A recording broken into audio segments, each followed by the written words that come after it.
Hi, Robin. Yeah. We're here, but we're going to wait just for a few more folks to join us in the room. Okay, sounds good.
Okay, folks, welcome to the Mosier Community School Board of Directors special meeting on the 4-day school week.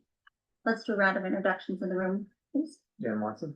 Emily Strands, Tiffany Strands, Marie Maru, Julia Good-Stefani, Michelle Dawkins, Sarah Grace Bendinger. awesome. And let's see, we've got kind of a lot to go through today. Are there any changes that we need to make on the agenda or additions?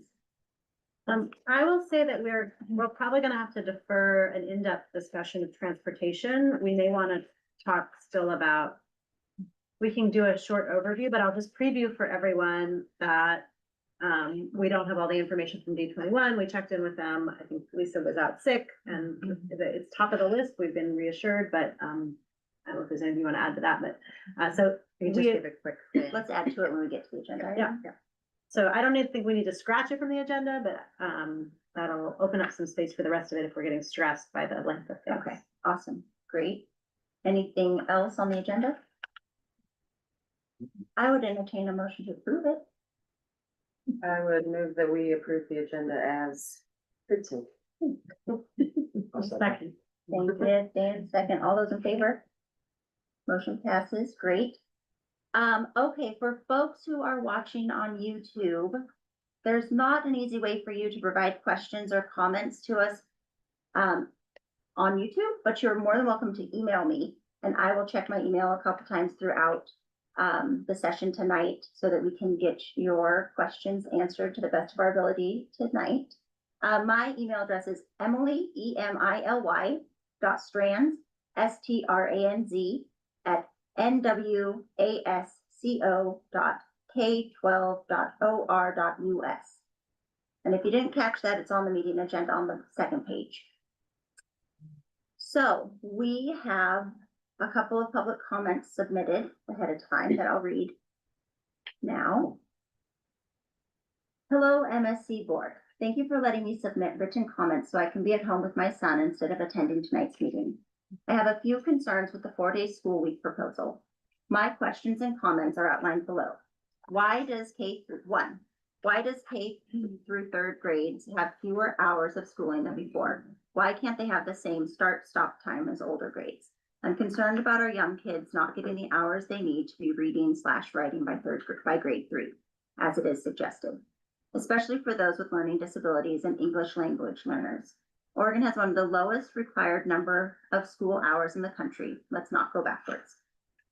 2, funding and coordinating optional Friday activities is going to take a considerable amount of resources. I'm not hopeful that you'll be able to do much in less than 8 months to get this off the ground. As the former director of the North Wasco Education Foundation, I know how tough it is to fund school enrichment activities. The grants are few and far between. And who will run them? Will teachers be contracted to work on those days?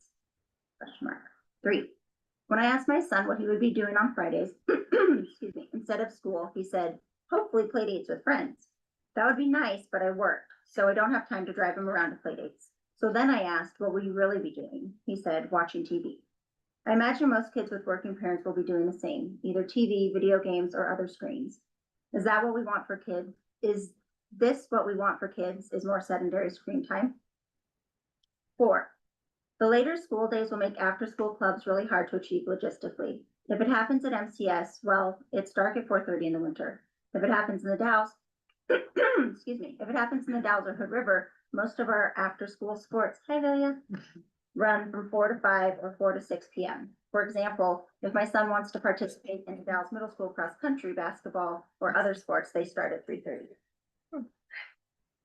5, finally, going from 150 minutes of PE to 90 minutes is not preferred. I like the idea of longer 45-minute PE sessions, but twice a week is not enough. Our kids are increasingly sedentary and obese, and we can do something about that. How about 3 days a week for a total of 135 minutes? Sincerely, Rebecca Thistlewaite. I'm going to hand that to you so that you can get the whole comment. Read the whole comment. Okay, so that was our first comment we had from Rebecca. And then I've got another one that I'll read to you. Let me make it bigger. Dear MCS School Board, thank you for all that you are doing regarding this issue and other matters pertaining to MCS. I previously wrote comments regarding the shift to a 4-day school week. As a grant writer, I know how difficult it is to find funding, particularly these days when so much federal funding has been cut, which has led to a drastic increase in competition for limited private/other public funding. Based on the FAQ, it appears that there is a desire to create engaging after-school activities, but there is currently no funding secured. Knowing how far in advance you need to apply for funding and how much funding it will take to hire staff, create/pay for curriculum, etc., it is hard to see how the school will develop robust programming by next September. Along these lines, it does not seem equitable that some kids will stay home on Fridays when their parents have the capacity and means to facilitate home or community-based supplemental activities, while others will be required to go to school due to having working parents. Regardless of whether the school is actually able to come up with engaging and innovative activities for Fridays, I believe many kids, especially the older ones, will find it unfair that they have to go to school while some of their friends and peers stay home. I found it ironic that the announcement last spring of moving to a 4-day school week coincided with the school hosting the Screen Strong event, which highlighted the detrimental effects of too much screen time for kids. Realistically, will kids needing to stay home on Fridays do anything other than be on screens for an additional day? Based on our experience as parents and talking to other parents and on the info gleaned from Based on our experience as parents in talking to other parents and on the info gleaned from the Screen Strong event, we feel that in many cases, the answer is no. Finally, I greatly question having longer school days and whether the additional time in the afternoons will be at all constructive for some kids. Having a child with ADHD who works super hard to keep it together and focus for the full length of the current school day, I'm not sure that the extra time at the end of the days of the 4-day week will actually be useful or constructive. To conclude, we are not writing this just for our family in mind, just with our family in mind. We feel like we will be able to adapt to a 4-day week, but we know many families at MCS for whom it would be difficult and less than ideal, for all the reasons stated above. We do not feel good about proceeding with the 4-day week until there is a clearer path for both programming and funding. and more consideration on the impact to kids who end up not attending school on Friday. Best, Jill Maynard and Jesse Buckwalter. Okay, I'm gonna check my email right now just to see if we've got any more.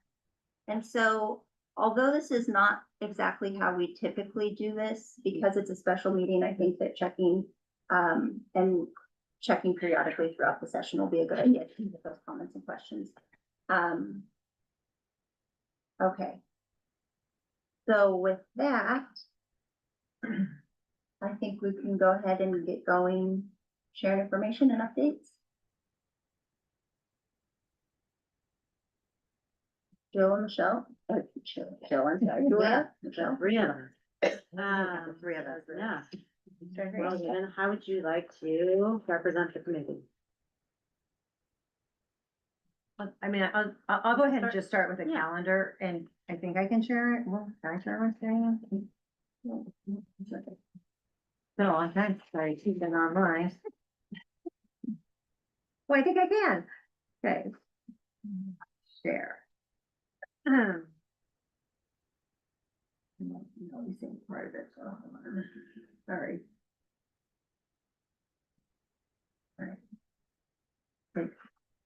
Can y'all see her Can you see screen? that or not? The calendar. Okay. If you could make it bigger, it would be helpful. Okay, Just so like a let's Zoom. try here. Is that better? That's more better. Okay. So the calendar, had to take into a lot of consideration was been keeping, instructional time minutes at or above what was currently being served. And we did want to adjust the K3 down just a little bit because they are actually in school quite a bit more hours than the 4 through 8, and they are the ones that probably need a little bit more free time than the 4 through 8. So, and we were hearing a lot of from teachers needing more time with students, and so we felt like this was a good way to increase that. I think the start and stop times can be adjusted a little bit. We're just trying to figure out busing. We do know that they will, and we'll talk about busing a little bit later, but that this is all draft, nothing's set in stone. We're just kind of looking at good points. What we try to do with it is, this is a little bit of an unusual year because the Labor Day weekend or Labor Day falls on the latest it possibly could, which is on September 7th. And so it would have us starting school prior to Labor Day, which is unusual. But we talked to teachers and a lot of parents, and it actually is very close to the same date that we started last year. It's just a week different. I mean, it's just that holiday. So this would give teachers and staff that first 4 days before Labor Day weekend. We'd have our back to school night on that Thursday.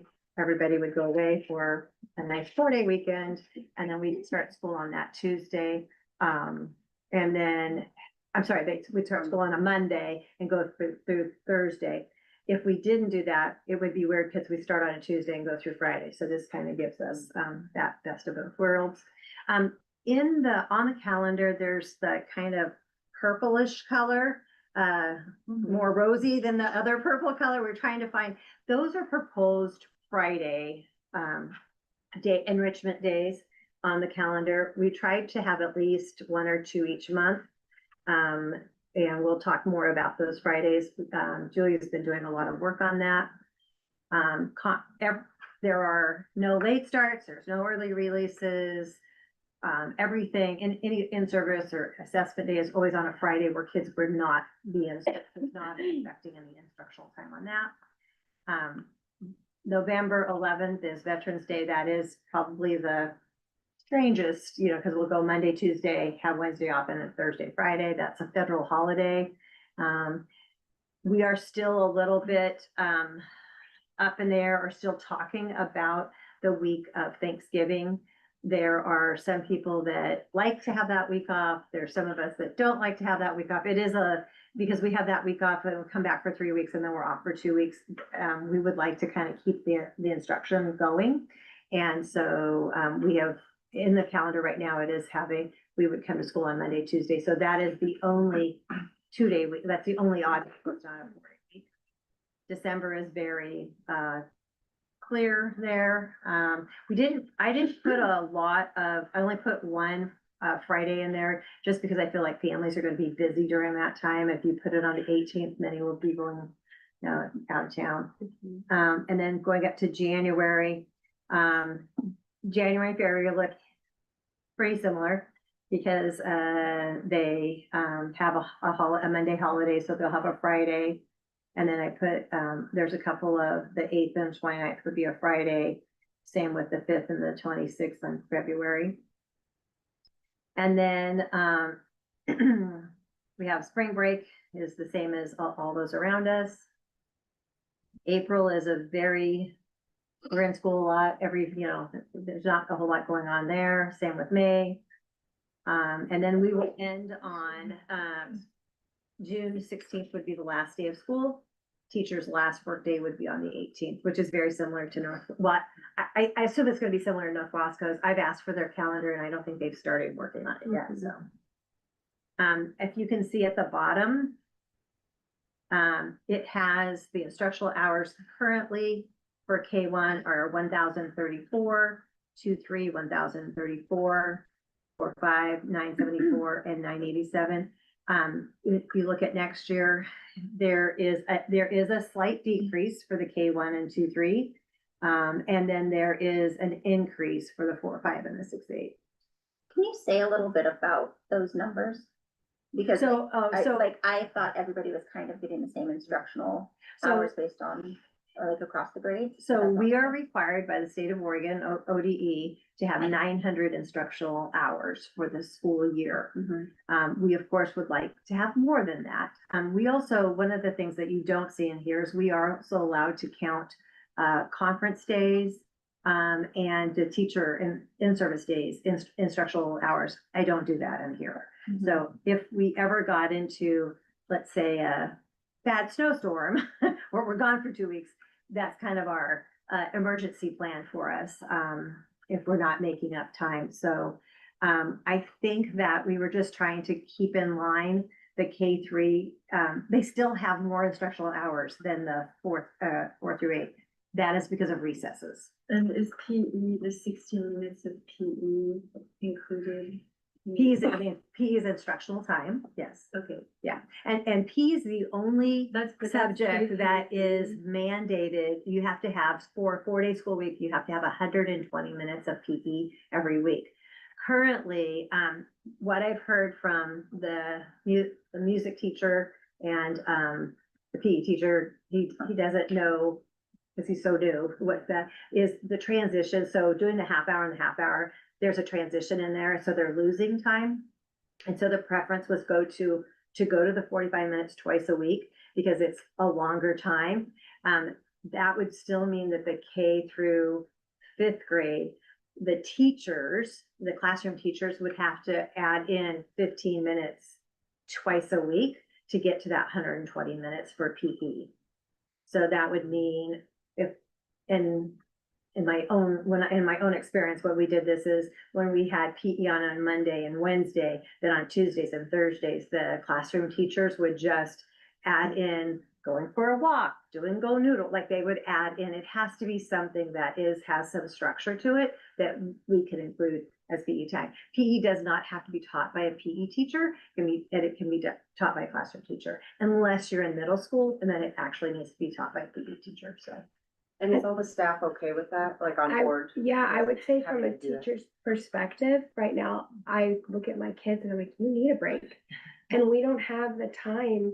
It is so jam-packed during the day to get all these subjects and all these things in that it's very, very rare that we go outside, maybe on a Friday afternoon for the last 10 minutes, but we do not have the time in our schedule right now. So that actually, I think majority of teachers would be more inclined to do that. Hey, this is my chunk of time where we can't go outside. They'd actually have to put it on a schedule so that if ODE came in, I could say, because like I said, that's the only thing that they do mandate time with. But we could say, in K2 or K3 or K1, this is what their time is.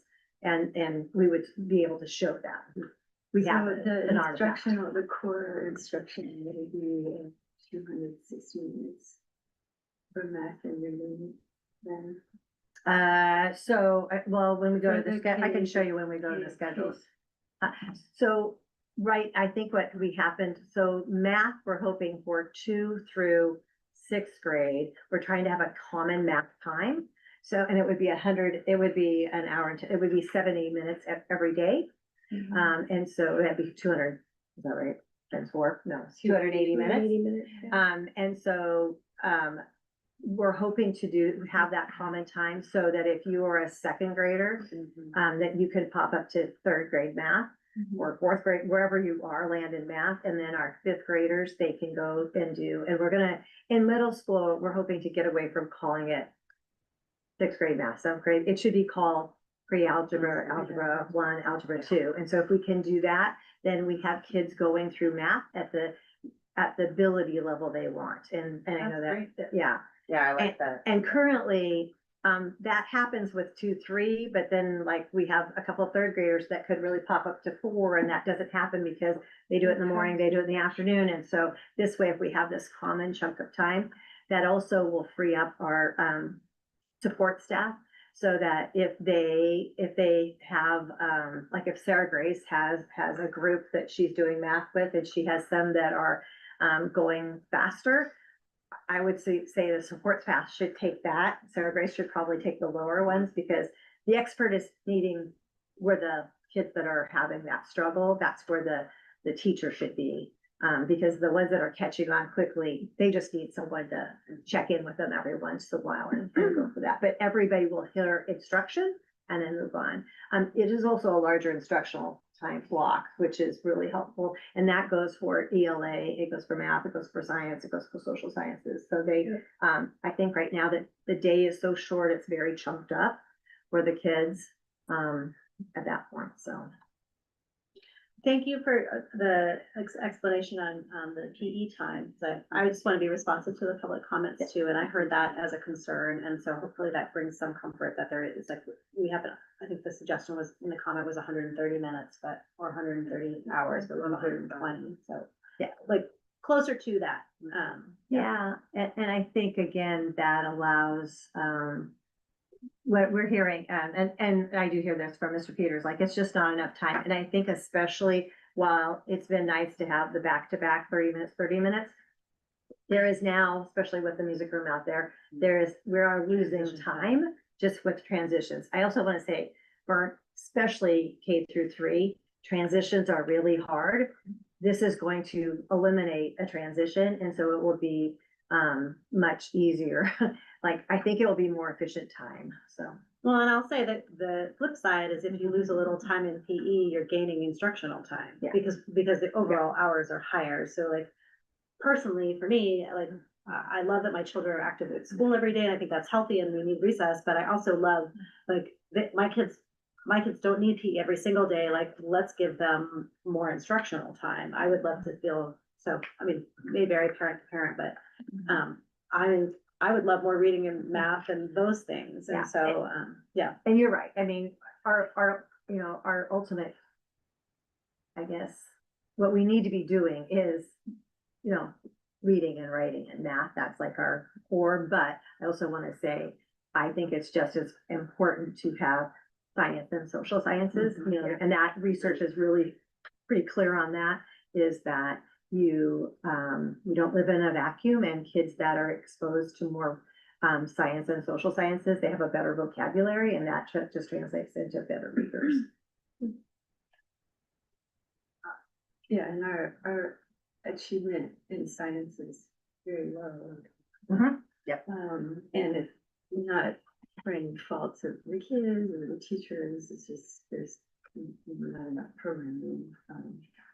Yeah, and most teachers, I would say, in the school do science and social studies at the end of the day. But that's also the same time that we do a lot of, with a visitor or tiger rallies or things that are going on also impact that, like, fire drills, a lot of that impacts that science and social studies time. And so that's the one that always gets messed with, and to have more time where this is a solid block chunk that we're not gonna take and pull from would be helpful. I think there's 2 things that'd be great to get people's thoughts on. Like, one is the the hours, like the start and end times. So it's a little bit funky, like, let's not lie about that. But like, there are some, I think there's pros and cons, and I would just love feedback, like, there's like various things we're trying to maximize. One of them is in these instructional hours, and so that's putting some constraints on it. The current proposal is to have the K3, the littles, have a slightly shorter day on both ends. So, they're gonna start 5 minutes later. Maybe there's some pros there on like drop off. The other kids are in the building, and they're gonna end 5 minutes earlier. This, as the note says here in the frequently asked questions, this is up for discussion and feedback, and I also encourage folks in the community that are listening. And then 4-8 is 8:20 to 3:50. The constraints are the bus is at 3:50, so we can't go later. And the bus is going to get here. I think it'll get here at 8:15. Like, I think she actually said it basically could leave at 7:50, but we want to give ourselves some wiggle room on the bus, right? Like, some days the freeway is great and other days. That was a concern. Yeah. Yeah, so And also behaviors on buses, things come Yeah, up, so. you need some buffer on the bus, so we don't want to be too aggressive on the start time. Cause I would love an 8:15 start time, but that feels like too tight. If it left at 7:50, as it should, and it could get here at 8:15, but I think if we say, okay, it might take 10 minutes to get on the bus and they leave at 8. And then they're here at 8:20, that's probably the earliest we can really reliably start. So yeah, just curious to react. My question is just, I mean, I hear you on having a little bit less on both ends for the younger kids, but, why? Well, we're kind of hoping to alleviate a little bit of the pickup and drop off. It will be interesting to see who utilizes the bus and who doesn't. I think that that's going to be a change for some people, because with a later start time, you might have more parents, you know, dropping them off, or you might have less. I don't know, because they're not having to catch buses. That's going to be an interesting, and I think that could be something that we're adjusted. The reality is, kids are going to be able to be dropped off at 8 o'clock, like if somebody, and possibly earlier, because we have a support staff that will be working at either 7:15 or 7:30. We've talked about having, it's hard for me to say 7:30, but I think if we could have people that needed to drop off their kids at 7:45. I think that's very doable. We would probably have them drop them off at the preschool and have support staff there, with breakfast, or, you know, doing some homework, or like just kind of a soft start for them, and then bring them over here. Cause the teachers, we really can't have kids in classes till 8:15, 8:20, for teachers, so that they have their prep time in the morning. But I think that's super doable. I guess I still don't understand why the difference between the grades, the different start. Again, I think it's for drop off and pickup, just to, I've just been used, like when we did it at Corbett, we had a little bit different, just kind of alleviates everybody coming at the same time, so. I think that that makes sense to me, possibly to start school, but I'm a parent and my kid gets out at, 3:50. But I come and I'm one of the first ones, and then people are trying to get in line happens for too, 3:45, so how would you manage? Yeah, well, That we seems like certainly an can put them issue. both at the same time, but it's gonna have to be, so that's gonna add, you know, our K3 is, I mean, it's gonna help the person that Well- was worried about the K3, it will definitely increase their. What if we went the other way and just did the 5 minutes down? Cause we are already, I'm just gonna throw it out there. Like 3:45. Do 3:45 end for everybody. And the reason I'm putting that out there is because if you do have something in Hood River at 4, you can make it there. Yeah. In my experience, there are not many things that start at 3 something, because most parents work and most kids are in after school programs or whatever, but 4 is real for me, for my family. So by my calculation, how many days do we have in this school year? 153. 153. If we cut 5 minutes, what are we losing for hours? 5 times 153, 765 minutes, 5 by 16. We might be faster than this. 12.7. There was just November, It says 15 teaching days, but, and I was excited about that, because this year there were 12 teaching Yeah, I know days, and I was like, those. whoa, it's like 12 Oh, but teaching. is that right? And this is more in November, however. I think it's because we don't have the whole, we don't have the whole Where week. that 15, 13? Going I back can to check Emily. So, nope, there's 15. 14. Look at 30th. You're not counting the 30th Oh, my. of November. 1, 2, 3, Okay. 4, 5, 6, 7, 8, 9, 10, Yeah, 11, so- 12, 13, 14. Go down one more line. Because we will go the 13th. You did. Okay, so hold on. So 1, 2, 3, Okay. 4, Oh, you 5, go the 6, 13th, 7, 8, 13th. 9, 10, Oh, the 11, 12, 13th, 13, okay, yeah. I missed the 13th. Trust me, Okay. I keep finding, I have no, so I think what I'm hearing get you say excited is about have November a, and November. I don't think we can start. I think 8:20 is really close. Yeah. So I think if you had an 8:25 start time for everybody and then at 3:50, well, I guess it's 8:20. It says 8:20 for the 4 to 8. I was saying 8:20 and 8:25, keep the staggered that. start in the morning, Okay. because drop off is more of a whiz by. Yes, Okay. it's not a waiting But game when you it's- line up. But it's gonna be hard if everybody lines up, but some Mhm. of them are 5 minutes. Mhm. The Right, kids and are then on at 3:45. 5 for everybody. So that will cut off 5 minutes of time for all of the older kids. Which is So- 12.75 hours. We've got two comments, one Okay. from a parent saying the different start times are very free, feels very categorized. While many families have students across the younger and older grades and will still be dropping off at the same time. Yeah, And we talked about I'm that. like, I understand maybe Right. others, because of family doesn't. Yeah. But for my family, other families, I think there is a possibility of a mix, so it doesn't make sense. Just so everybody understands though, like people right now drop them off anywhere from 7 to 7:30 right now. So they get dropped off for. 7:31. Or, yeah, they're already right now, it really is not, we hope people are not dropping off their kids at 8:20 or 8:25.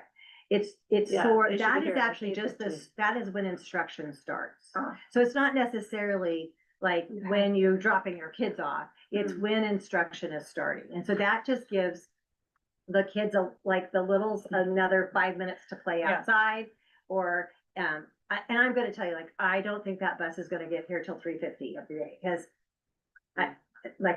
so we're gonna have Us to, for driving and there's. no, I I think mean, it's okay in the morning if it's 5 minute difference, because mhm. my kid, I can drop both my kids off and one can eat breakfast and the other one can go to class.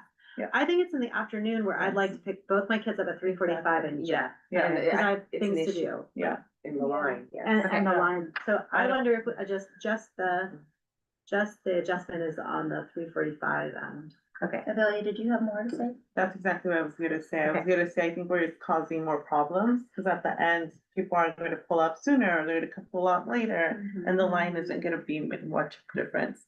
Cause Yeah, now right. a lot of parents might pick up the young ones first, and now they're waiting online because they don't wanna go back and make Mhm. another line Yeah. to pick up the older, like, Yeah. that's Yeah. nonsense.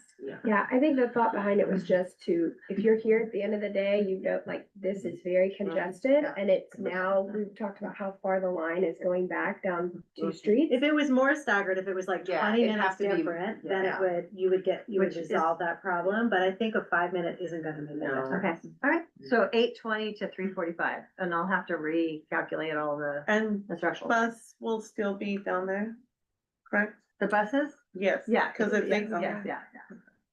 We don't have the space to put buses Yeah. up here, so, So you would shift everybody's 8:20 to 3:45. yeah, so I'm gonna have to recalculate. the whole And thing. you said drop off can be So I start at think, 7:45. I think that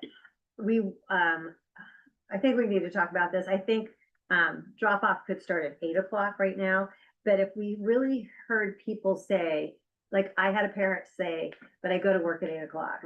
So if we could even make it 7:45, I think that could happen. I would rather it be, it is tough because we want to have our staff meetings in the morning. So, I think that, if we maybe did a poll to see I was how many gonna say, people need I that. think survey questions are gonna come out Yeah. of this workshop. Yeah. And one of them for me is, do you need help with your kids before 8 a.m.? Like, because Yeah. you've relied on that for years to be here at 7:30. Is that like Yeah. necessary? All right. We're gonna do Yeah, that.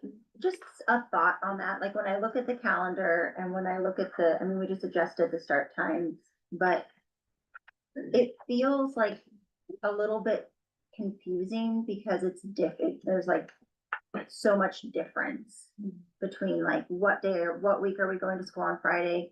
What week are we going to school, not going to school on Monday? Like, there's just a lot of moving pieces and parts. And I think that, you know, this is a really big change for every single family that goes to this school.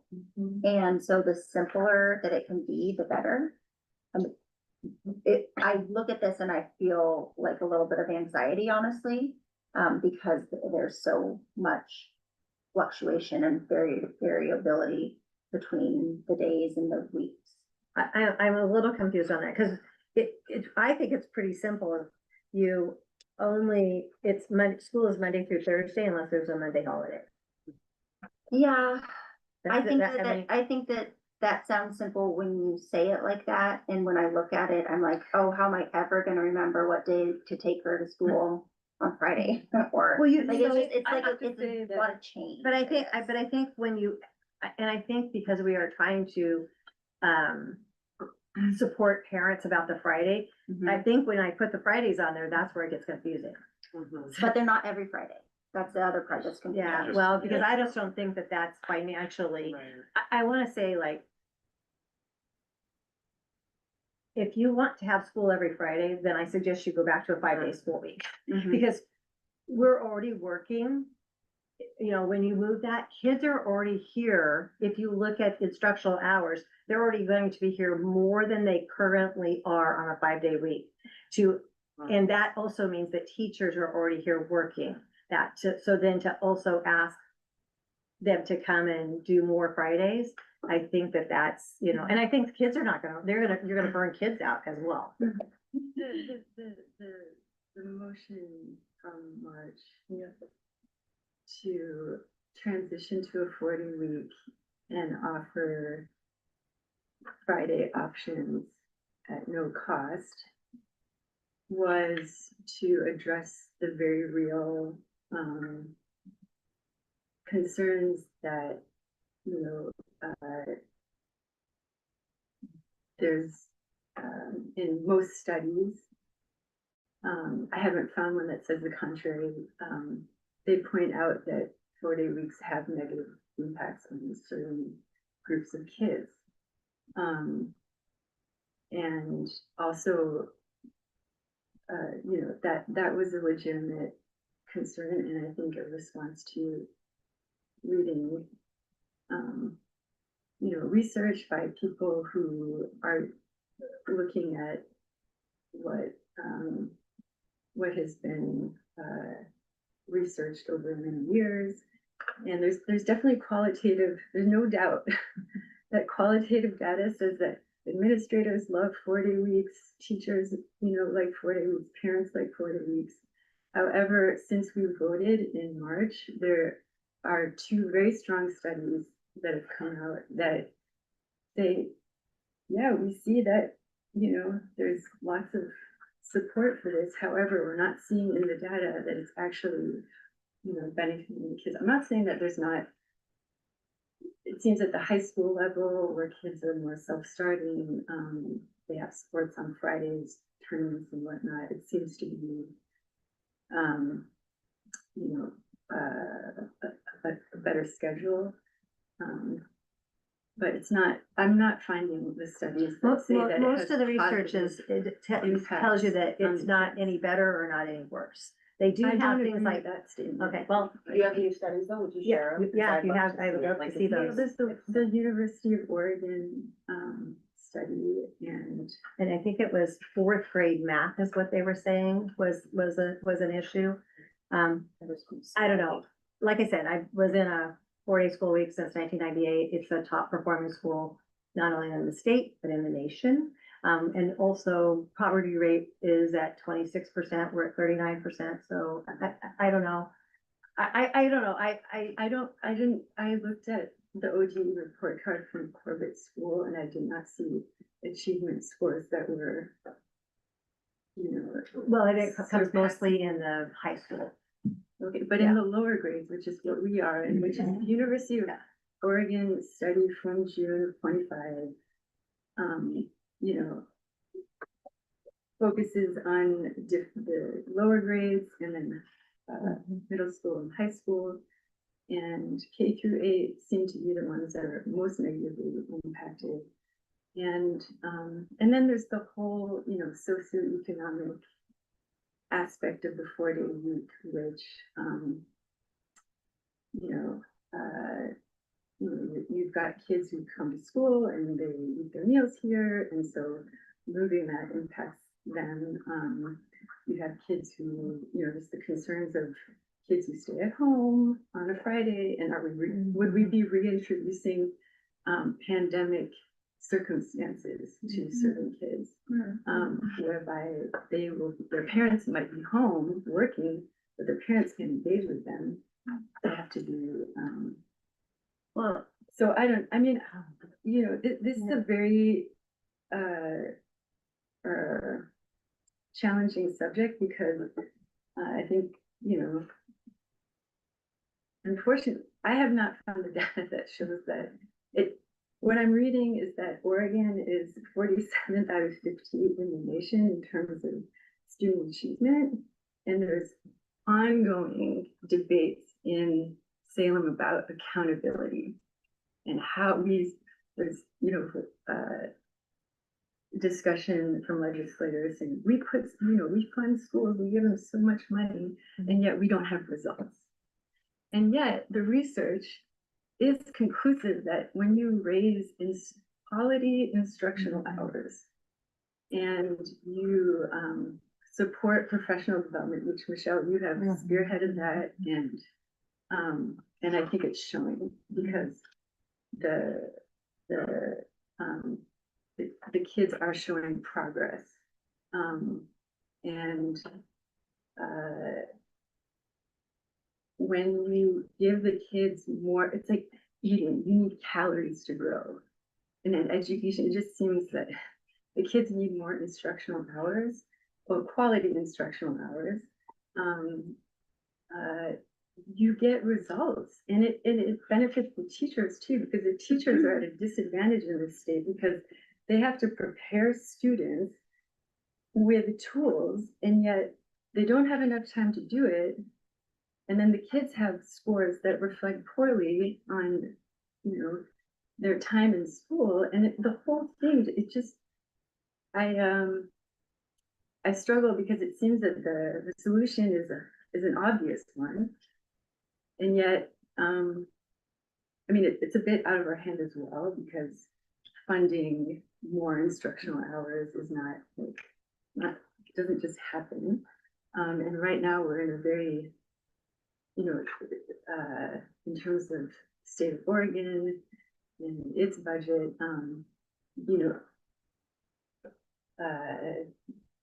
asking for more money,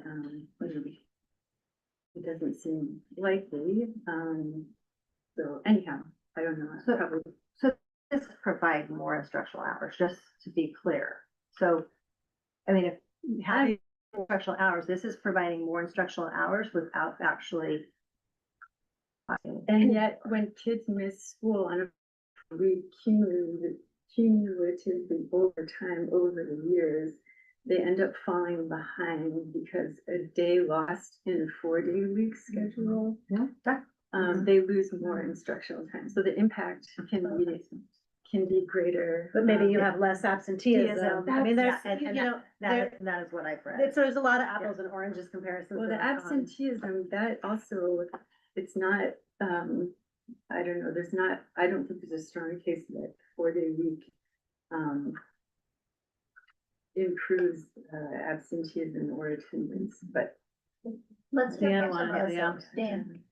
My question revolves around busing in the afternoon and what our flexibility is there on time. And if we could, rather than reduce the time, on the fact it says if we would ask questions, if you want to pick your kid up early for club, you can pick them up anytime after 3:10, right?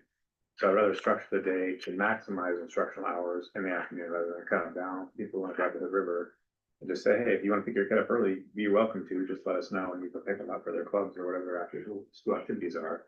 And then we, instead of trying to cut the end of the day when it's shorter to 3:45 instead of 3:50, we push it out as long as we can. Well, we have, in the draft schedule that we have the 4 through 8 do enrichment at the end of the day, and it does start at 3:10. Might start at 3. What is enrichment? Is Huh? that like, So enrichment would be like art, music, drama.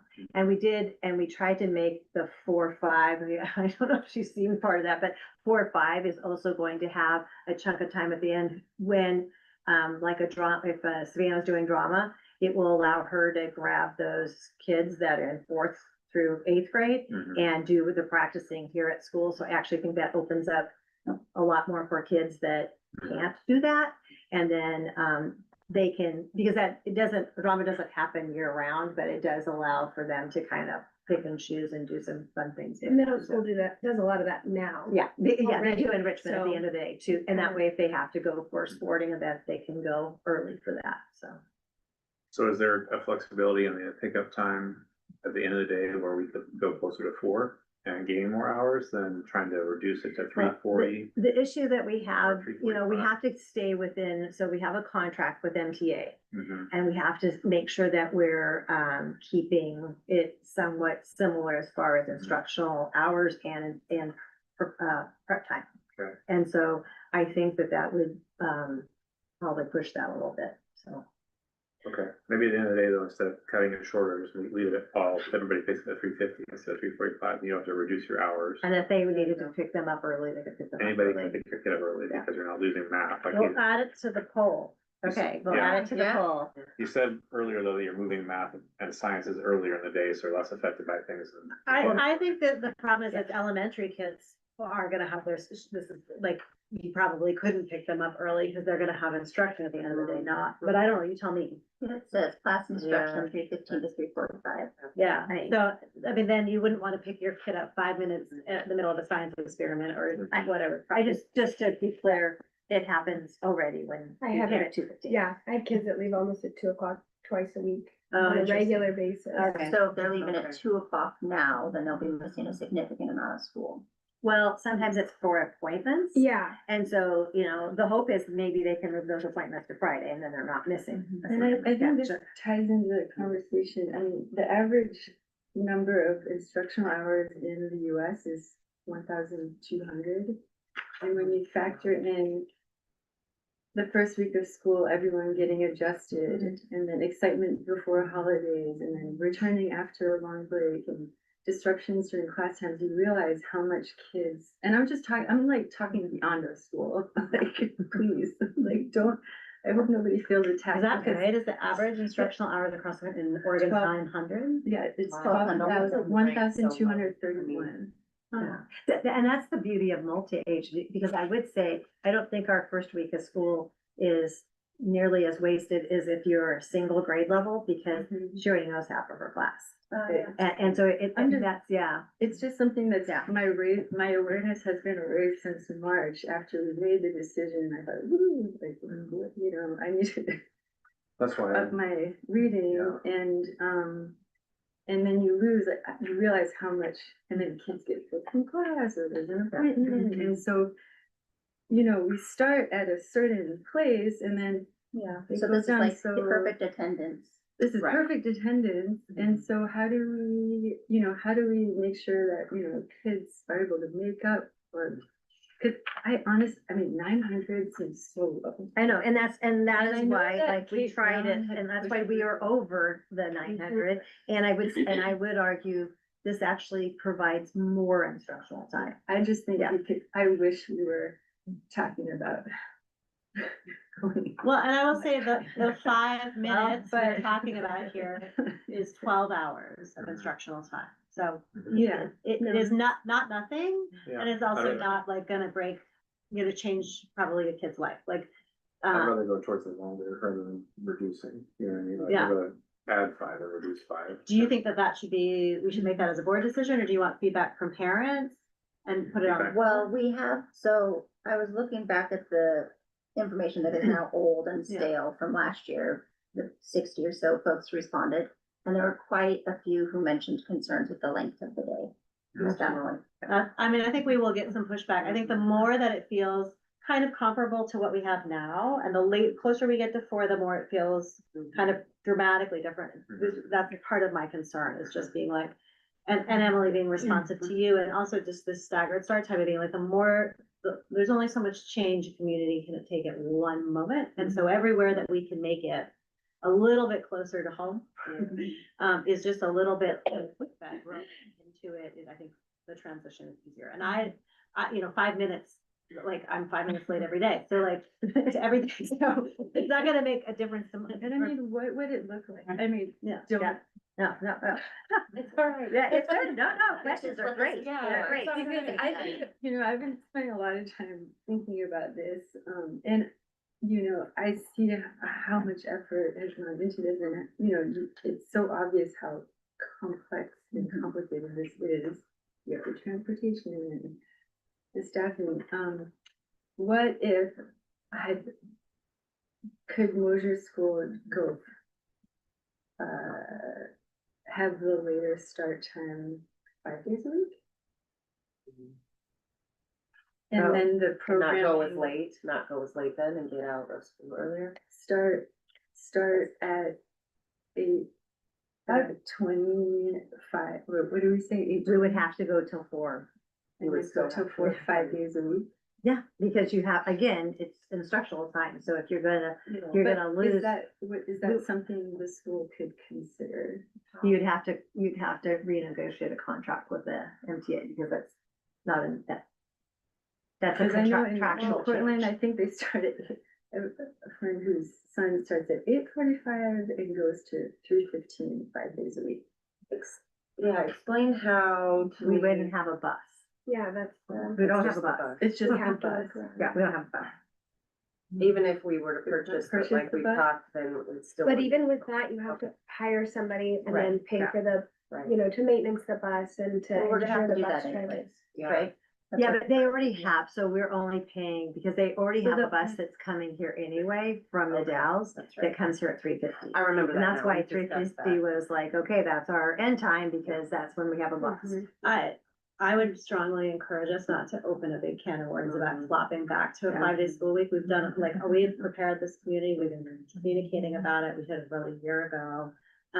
I think there's a lot here that the board can weigh in on, and we can shape in ways that are really profound. And if you're interested, there is a lot of possibility, and like, we all welcome, the Fridays do need energy to work out, and I've been working hard on them, and I think I have, I would love to talk to Jill, she and I have not caught up in a while, about those Friday offerings. I think they're affordable and exciting, so I will. So hold up, Yeah. listen, so this school could, so you're saying that, this school could not receive transportation services on Friday? Well, It's they the can, time, but who you, If we're purchasing a bus, we could not we can't set our times, because we still have to rely on North Wasco for their drivers that's why we have the 8:20, 8:25 start time, is because they're dropping off people at, the grade school at 7:50. That's the earliest they can get. Yeah. right, but they could do that, hypothetically speaking, and I know you don't, want to visit something else, but I'd like to be able to explore all options. The bell schedule could be 8:25 to 3:45, 5 days a week. I don't know what that figure would look like, transportation. Well, I think if you think about that, that wouldn't work, because the teacher's contract, like, you have to have prep time for the teachers, because currently, you'd have to have a shorter day than that. Okay, it's just I guess the busing is the teacher contract. So is currently, we're Right. 7:30 to 2:15, so what is that, 7, 8, You go 9, to 10, 3, 11, 12, Just an hour shift. 1, 2, so that's 7, what's that, 7 hours, right? 6 hours and 45 minutes. 5 minutes, so if you started at 8:20, let's do 8:30, because it's just easier, right? So, well, then we would, so if we went 8:30, we'd go till 3:15. I don't have a bus at 3:15. There's no bus. Or driver. because No, no, they're but- doing all the rats and the but downs. Going till, the time that we have, which is But 8:40. Then you're Well, we can't- increasing the we total can't number have of the work top hours. Yeah, you want Yeah. people's work hours. Yeah, you're asking the So work. I right now, think that versus like, working on- we have to get the meeting kind of back on track, otherwise we're not gonna get. I mean, I think that this is sort of on track because everybody needs to ask their questions and look at the details Yeah. and I think. Go ahead. No, do you? I've gotta go back to the Fridays, but I'll let you go first. Well, mine's about Fridays too. Yeah. Initially, when we talked about this, I did have concern, as did the two commenters, just about equitable issues and those people that have to work and what their children would do those days, and I do worry about them being in spring or being left alone, or I don't know what. So I'm just curious, with all the work you guys have done, what kind of cost does it look like now with the Fridays proposed? And what would it look like to do all the Fridays? Or, you know, what are we looking at so that, I'll say right now, we have several we have like a Friday every month where we don't have school. So there currently, our time? we already have many Fridays where we don't have school. Right. So I don't feel like we need to, and also families really appreciate 3-day weekends occasionally, like, so if you had Friday, every Friday, I think that there is a benefit to having 3-day weekends for the building, the staff, the families, the kids. Do we want to resolve one topic? Because Fridays is its own, like, whole arena, but I know, I kind of felt like we're kind of. We're going all over the place. we need Sorry. facilitator skills then. Well, I mean, we didn't even start on the agenda where we were supposed to, so I'm happy to step in and do a little bit more We have 14 facilitating, but Fridays also off? just want people to be able to. So we currently have 14 Fridays off right now in, Right now. in our Right now. currently, our current calendar. Yeah, And I would say, like, again, like, Alright. most families actually figure out a way to figure out those Fridays. Right. But I also worry about the kids that we get out of school at 2:15, Mhm. you know, and their families are Right, working till same. 5 o'clock. I think that we have to kind of think about, I think there's pros and cons to either one of them, so. Okay, Billy, I was gonna. add. All I was gonna say is, I think, we need to remind ourselves that the motion was that we needed to think and consider, we needed to have options for Fridays. With the And we Friday. With the And we- Fridays that we do, but I'm seeing much more Fridays, and I think at least my vote was considering much fewer Fridays being off than what we currently are seeing. At least I'll talk about, right now, I understand we do have 14 Fridays, but My with the understanding was proposed, every Friday. we had- yeah, with the proposed now, If that is the thing, I think you need to reconsider whether or not you're gonna do a 4-day week or a 5-day week, because I don't think that is sustainable. To have a Friday Yeah. option every single. I mean, I'll be Friday. honest, I'm absolutely reconsidering my vote. Yeah. That's where I'm standing, Because of the Friday because of option. the Fridays. So there's 17 Fridays on this schedule where the kids are not, don't have options. Yes, I think where I'm seeing is, yes, there's 17 where children don't have options. But That's- then with the longer days and now cutting down like Thanksgiving weekend and some other, the Fridays, I'm really worried for the kids that do miss school. How are they gonna catch up? So currently we have 14 Fridays off. This, we would have 17, so that's 3 more Fridays Three. off than. I mean, if we I came to understand, equity, to but for- parity and had 3, would you feel differently? Because the thing is, if the kids attend on Fridays, if your child attends on Fridays, you will be way beyond the number of instructional hours you're getting this year. Because those Fridays are educational as well. And they're optional, but if you come, like, we will be providing for families that want to take advantage of it. Like, another level of extracurricular and instructional time. Like, there is the possibility, depending on exactly how Fridays are run, and I welcome, and we can talk about the weeds of that there is both an academic component that's like catching up on homework, working on your math skills, reading together, doing educational activities, and then extracurricular activities out in the Yeah. community. I mean, I'll be honest, I think schools are every time losing much more skills that need to be taught or need to be offered. So yes, I personally would feel more comfortable if we could fit at least 3 more Fridays, that would be optional. Okay. I think, we're trying to at least in my sense, and what I'm trying to emphasize in my perspective is we're trying to give something better for families, not taking away. Cause I understand for a lot of people, and it's easy to sometimes say, I think parents are appreciative of Fridays, but I don't think all parents, I don't think we should have or take that statement as an ease, because for some parents and for some families, a Friday more is actually very significant. I think, yeah, Well, and I mean, again, if we're looking at instructional time, we are increasing instructional time we're giving more instructional time. And then That's part of what the Billy said. I Yes, think the other part yeah. of access to where your kid's gonna be on a Friday. on and, Friday. and we're living, I mean, we are in a time when, I mean, to me, having the school closed on Friday, in these times, it's very hard for me to,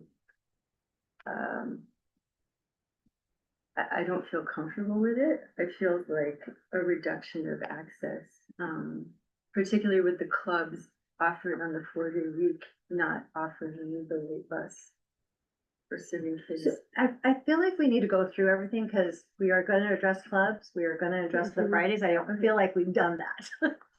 Go ahead. Yeah, a few comments on it. I feel like, besides there's 3 more Fridays that were off than normal. So the school's not closed on Fridays, it's just closed 3 more days on Fridays than it is currently closed, which is closed 14 days on Fridays right now.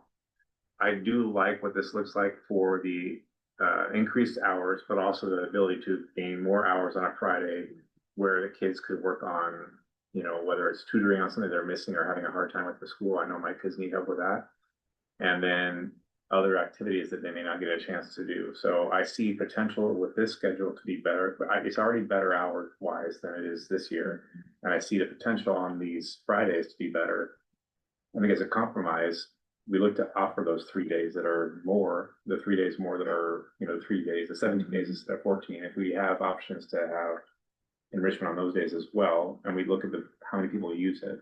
And that, this first year can be a trial where we say, hey, here's a big sticking point for the board and for the people, for students altogether. It's like, hey, these extra days off are a sticking point. So 3 extra days isn't gonna break the bank on those days if we wanna provide it. And then if it is highly utilized, then we know there's value there. If it's not highly utilized, then we don't have them. I think it's That's my also other something concern is we can that- assess mid-year, is like, Yeah. families really want Fridays, or no one's showing up and we're paying for programming.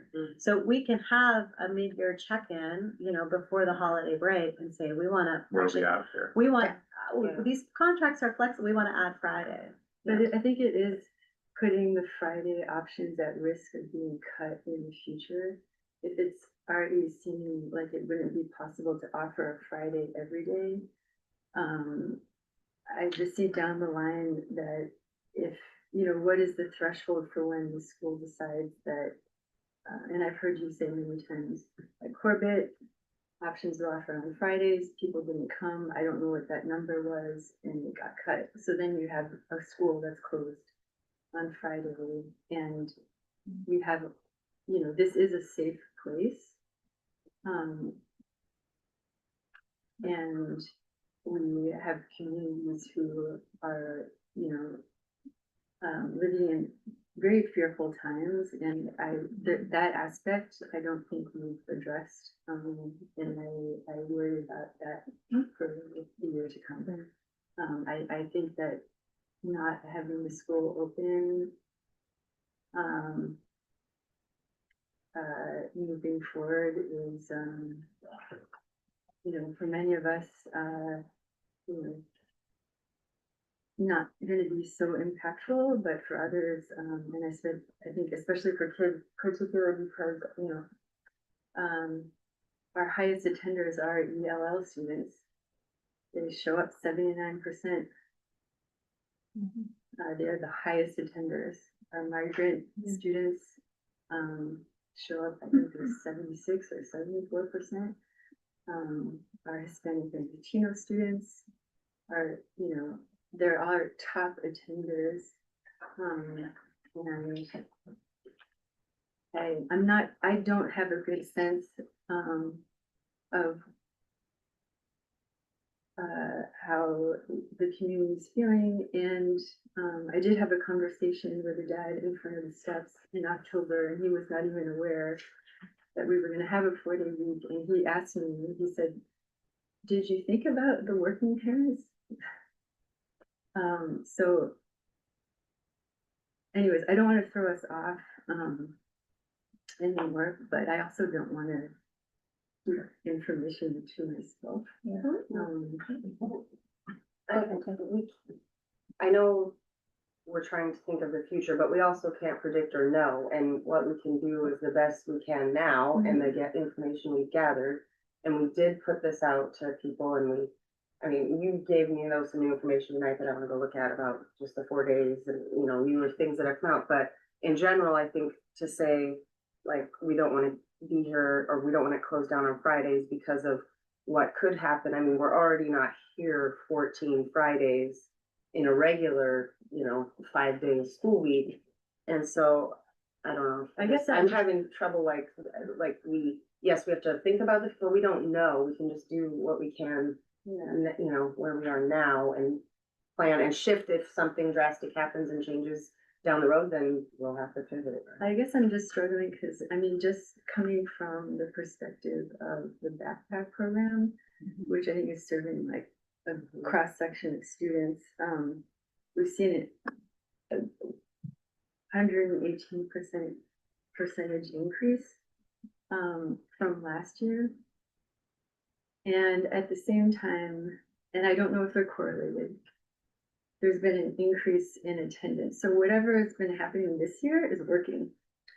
And things are looking, I just have to say, like, speak up and say. and I think that some amount of data-driven, planning is not, shouldn't, we should try to look at where things are. And I know that, people feel very strongly and want this, and that the research and the data is not there to support it. But, I wanna go to Julia, she wanted to step in too. I just, want to emphasize that there are a lot of instances in which 4-day school weeks means you're losing instructional hours. But we are being very responsive to the concerns that we've heard from the board, both in creating activities for Fridays and filling in Fridays, which, again, if you utilize Fridays for your kids, you are way more hours in the building, way more hours with access to instruction than we currently have. And even if you don't utilize Fridays, you are still getting more instructional time. Some of that's coming in longer teaching blocks and less time lost in transition. I talk to my children every day about how their day went, and they're losing tons of times in transition and the amount of hours that you're spending actually learning the material as opposed to gets condensed in the 4-day week. And there's the ratio then of having lunch to instructional hours, having PE to instructional hours, having music to instructional hours. The ratio of that changes as well, because if you have a 5-day school week that is short and you have lunch every day, instead of having 4 days with the same amount of instructional hours and lunch 4 times a week. So just realizing that we are losing something by having a regular Friday thing, but we could have just as many regular Friday things if we wanted, and offer a much bigger menu to families of options. So there will be some families who are best served by coming 4 days a week. There are some families who will be best served by dripping in for an occasional Friday. They want their kids to do that Friday program, and they've been falling behind in math and want them to come.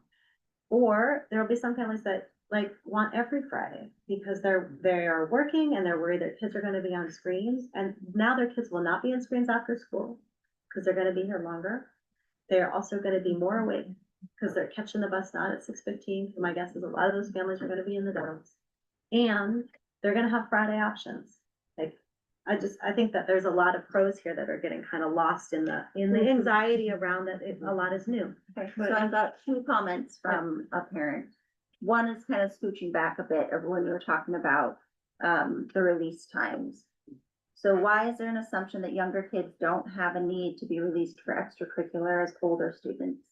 Is this referring to school-sponsored sports or to others as well? So suggest. What's gonna happen with the K through 4s or K through 3s who can't get out early? I think it was, I'm just gonna read these, we're not gonna respond to them right now. If we're not able to, and then here's another comment, if we're not able to provide a Friday option every single week on the same exact schedule as a Monday through Thursday, are we indeed making this decision on the basis of student equity, or are we using this argument to support our desires to give staff what they need? I see the benefits and disadvantages to both sides, students and staff, and I'm hearing very clear hesitation from several board members to move forward due to very legitimate concerns. Stating to not revisit or back up when messaging has already gone out is more damaging than doing the work right and pushing the plans out if needed. Can I make a suggestion, just because there is a reason that we don't do real-time comments? Like, I mean, I've watched board meetings when I wasn't a board member and watched the Facebook comments kind of spiral out of control. And I just think there's a reason for not doing that real time. I hear that, and at the beginning, I think you were in here when I said it. I said, because this is a special session, we're going to take that, but we're not getting a lot. There's just those two that we have come in. So Okay. I am down to shift and let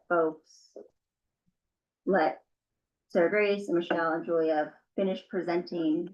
I think that this is a workshop type of session where we're here to get these questions answered and to hear from, we all are board members and parents who have been hearing things from parents and other families, and we're bringing that in today as well. So I know you all have done a ton of work and want to share every bit of it with us. Dan has a comment. So after Dan's comment, I'm going to turn to Julia. Do you want to point where we're gonna go next on the agenda? Since we've been kind of. I know, I think we're supposed to do the FAQs. Next, Oh, that's the first thing on my agenda. yeah, I mean, yes. Dan, what's your comment? Okay. Going back to what Sarah Grace said at the very beginning about the sciences and things getting cut off at the end of the day, I just want to make a point that as we're looking to change schedules next year, we go to 4-day, we change the schedule, we're trying to align math same time so kids can move around. If we can move the things that we're scoring low on, like sciences, further, like earlier in the day, so that kids can get them, and then if they leave early, or whatever happens in the afternoon, or somebody comes to, there's an assembly, whatever it happens to be. And this, I'm not trying to meddle in your schedule, but I would like to, it'd be nice if we move those things we're performing poorly in to a time when it's gonna be interrupted less, so that we have consistency in that, if that's possible. And I think that, yeah, Yes, but I just wanna say, like, I think everything is important, so it will be hard. I think that I think the most important thing is getting those larger chunks of time so they can go in more in depth than the teaching. Because right now it's very surface. You get started on something and it's time to switch to something else. And it's time to switch to something else. I think for our K1s especially, like having phonics or first thing in the morning is like critical, but I am also hoping that a later start time helps get kids to school on time, because the amount of kids that are here tardy, and it's not just 5 minutes that show up at 8:30 is impacting their learning, because they're not here when the learning is going on, when the teaching is happening. So, yeah. it's, to kind of piggyback off what you brought up, some really good points, but I think this whole 4-day week kind of manifested from the kids getting on the bus at 6:15, and I know we're getting up at 5:15 and they're coming to school.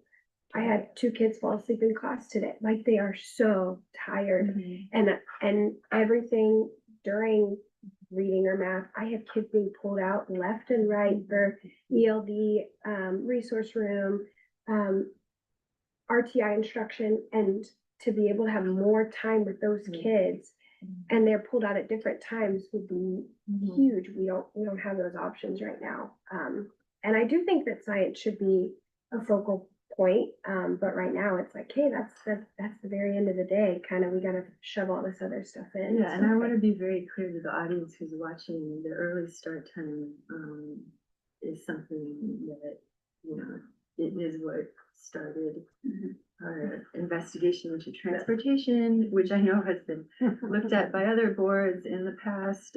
It's been a real challenging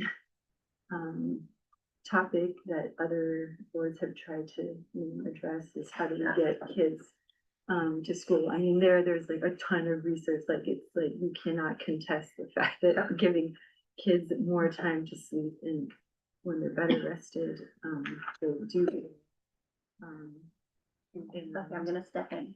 So I don't think we shouldn't look at the FAQ right now because that's kind of how we got all over the place with all of the different topics. So we've talked about the school days, the student hours. We didn't talk about the teacher hours. Is there something you want to say? So specifically? teacher hours would be a choice between 7:15 to 4:15 or 7:30 to 4:30. I think giving teachers a choice in, some people are early risers and some people want to go a little bit later. We need to make sure that we have plenty of time because I think because of the day is going to go late, that we are going to have to shift all staff meetings and for, the PLC meetings would have to be shifted into the morning. So I think it would be nice if we had 7:15 to 8:15, so we at least have an hour once or twice a month that we can actually have a meeting where people are not dragging and they're ready to go and they're ready to listen and ready to participate. And I think that still also provides, if kids are getting out at 3:40, 3:50, it still provides, almost 20 minutes to a half an hour that if a parent needs to contact a teacher after school, they are still here and available. So that's really helpful. And there's also the morning time that they would be available because I think you need to make sure that we have time that if parents need to talk to a teacher, that we have some time in the day that they can do that. So, and we tried to, the hours, if you look on the sheet, currently in the contract, hours are contracted with between student days, holidays, in-service prep, conference and assessment days. It's 1,520 hours. This currently would give them 1,521 hours. And so what we had kind of decided when we talked to the MTA is one of the in-service days, we just make it a 7-hour day instead of an 8-hour day. So their days are going to be a 9-hour workday. And with in-service prep, conference and assessment days would be 8-hour workday. And that just helps keep us in there, in the realm of making sure that we're comparing. Because we have to make sure that their hours that they're currently working are the same hours that we're going to ask them to work. Otherwise, you have to renegotiate a full entire contract. Speaking on that, could we just maybe put a request on the tool to see who would benefit on a 7:30 drop off time versus a 7:45? Yeah, I got that one. Okay. And I have 3 full questions so far, and I'm like, I love I totally welcome input on that, where we are collecting feedback from the school.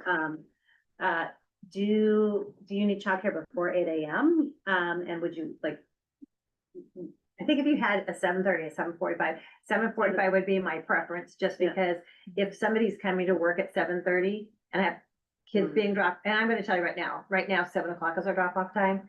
Every single day, there's kids walking in that door at 7:50 with, 6:50, at 6:50. So, just give them or super early and give them late.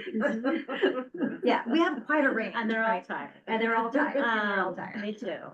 And then I've got, so we'll ask a question about the early, if you need an early drop option, and then we'll ask the 3:45 with slightly less instructional hour or the 3:50.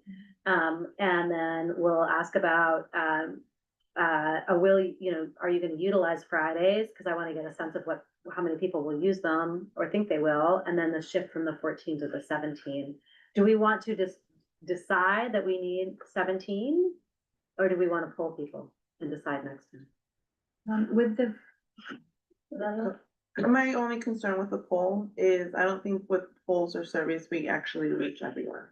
Yeah, that's true. And then the other thing about the Friday question is, I think it's one thing to say, yeah, I'd be interested, but it's another thing if people know what's being offered, they might be able to answer more. True Yeah, also. about that. So I think personally, Yep. because the decision that was made last year was to offer Fridays, I think that we should bump it up to the 17th free. match, okay. Yeah. And I also think that this survey is a great, like, we can send it out and do what we've always done before where, you know, it goes out in Parent Square, but I think that because this is a decision that impacts every single student and every single family, we need every single, or like 95% to be responsive, and so that's not gonna happen through Survey Monkey or whatever we're gonna use. Paper, so we're But it going to won't- need. What I will tell you as the person who ran that last survey is that there are people who tell you, I don't wanna weigh in. Then that's fine, and we can like But we have tally it to up, but tally like, them. I Yeah. honestly, like, I personally do not feel comfortable making this significant of a change for a family member, for families, without knowing that they are, one, aware of what it's gonna look like, and two, if, like, they feel like it's a positive or a negative impact on their family. So I think that, like, we can send out a survey, we can get as many folks that way as possible, and then we should make phone calls. We can do paper as well, but I think then we should make phone calls. My thought was that we were pushing for no cost to Yeah. maintain the thread with equity that, the school For bus. Fridays. And It is no cost. questions. We are offering it no cost. Well, The Friday. So let's go to So, right up to so that. my recollection of the, Can I- my recollection of the decision was that it was low cost or no cost. But, I think that we can absorb the cost if we choose to as a board, because the cost so far seems manageable. And we'll get to that part. Mhm. So we can make a decision as a board that we want Fridays to be free, or we could make a decision we want it to be free for families that say, I need it to be free for our family, like this is a hardship, and then other families that are like, you know what, paying $30 for my kids to be taken care of all day at school is not that bad. Okay. Tiff had yeah. a question. It was just since we're on the instructional hour and daily schedule. So is it correct, only music and PE teachers have students like the second half of the day? What are they doing the rest of No, the no, day? no, so PE is in the morning. It is? Yeah, because Where? you don't see, well, because, you don't see it because it's on the rotation for, they do middle school in the morning. Okay. Yeah, So So I'm like, it's what are rotation- those two? It's Like, rotation what one, are they two, doing? and three. What are we? Yeah, it is rotation 1, 2, and 3. Gotcha. I would say Gotcha. that Okay, music is the one that probably is mostly in the afternoon, but that just means that when we have math groups or reading groups, Yeah. Mr. Strands might be doing a little bit more of that, So so. helping out or Mhm. something. Okay. So. Amelia and then Dan. Thank you. My only suggestion, with the polls, once we outreach whoever can or will do the surveys, just because of possible stigma and trauma, maybe having someone that they feel more comfortable, example, teachers, if there's a way that we can try, because we still have quite a few months before the school ends, that we can start collecting this more on a more comfortable scenario where we might have more responsive and willingness of parents wanting to respond. Yeah. But my concern is, I don't think we have a couple of, or I think that we have to have plans in place by March, April Yeah, at the latest. But what I mean is, we're gonna have conferences. Could we try to get some of these polls maybe Do you mean the throughout, like, polls or do you conference? mean information out to families? Cause that's two different things. I think the important polls, we should probably try to find a way for it to be more comfortable versus someone they don't really see very often or part of the. Polls right now on Parent Square. Parent Square, and I, just being on there on a daily basis, I think I can read how many people it reached. And it's a significant amount, and like, you and your wife, I send a lot of things to both of you, and it counts both of you, so the number is more than our student enrollment, but it is reaching quite a few families. It'll tell you how many opened it, and then, Yeah. you know, you can. I guess I'm there with Emily. For me, quite a few is not, for me, it's just not acceptable for such a big change. But I think we talked about is sending the poll out, but letting people weigh in and then looking at who hasn't and just reaching those people. Yeah. You know, so if you sent, you know, and we have, you know, 190 families then, and 100 replied, then we have to call 90 families. Yeah. So, Would it be possible for us to review the poll questions as a board before they go out? Just because polling is such an art, and the way we ask questions and the way they can be interpreted. Is, I suggest it through email rather than a board meeting. So we Yeah. can be quick about it. Yeah, okay, you had a comment too. But we can't give feedback Mm-mm. over. You can't discuss it, but you could. We can have like You can all have our a- feedback go to one person. Mhm. and the We can't policy, discuss it amongst ourselves. the OSBA policy, when I reached out to them, they said that, of course, board members, you know, there's no way to like control who participates, however, they do believe it's best practices for board members not to participate, so partners, it's In polls. in polls. In polls, Okay, Dan, you had something. I wonder if there's a way we can capture how many families would need free Fridays. And, you know, we used to be able to say free and reduced lunch, where there was a metric that was met for that. Maybe we do the same thing and then figure that out dollars wise and then charge the families that don't need that a little bit more to offset that. So it's, So we have a 39% poverty rate right so, now. so the other percentage are gonna pay. to make it However, free it's for not- that. With income and it gets complicated because you have folks who probably maybe, you know, making, well above the poverty line and yet are supporting Mhm. family members, and so, and they may be still struggling, themselves. We did a ski program at my school growing up Mhm. that I think was like $20 if you wanted to go skiing on Tuesdays in the winter. But there was always just an like I checked the box, for hardship, Mhm. and then that kid got to go free. And like, you have to check a box that says this is a hardship to make this payment.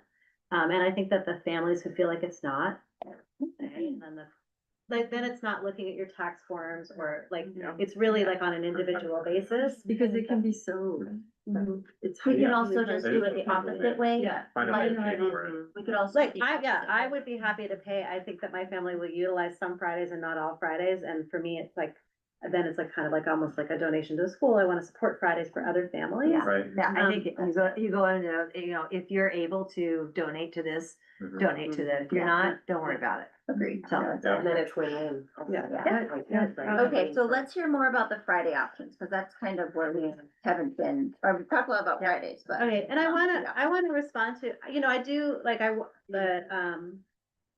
wanna find ways to make the calendar feel a little less overwhelming with the colors. And I wonder if there's just a way to simplify, like, and Michelle's worked hard on this, but maybe, like, I'm open to ideas too. I don't wanna overwhelm families when they start, I think a lot of people have not dug into the details. Mhm. And then like, at least me with my reading glasses, like trying to figure out, okay, the blues, but the greens were here and the purples you could be here.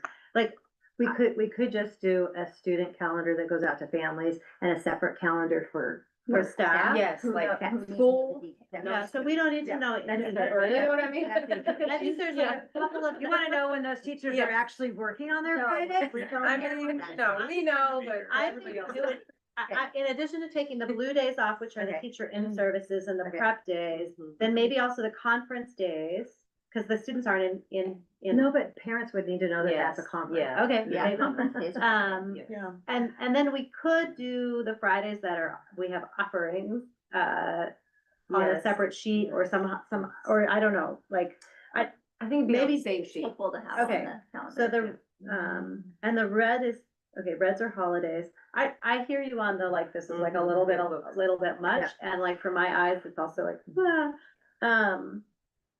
but maybe if we eliminate the teacher specific Mhm. things, that'll be one less thing on there.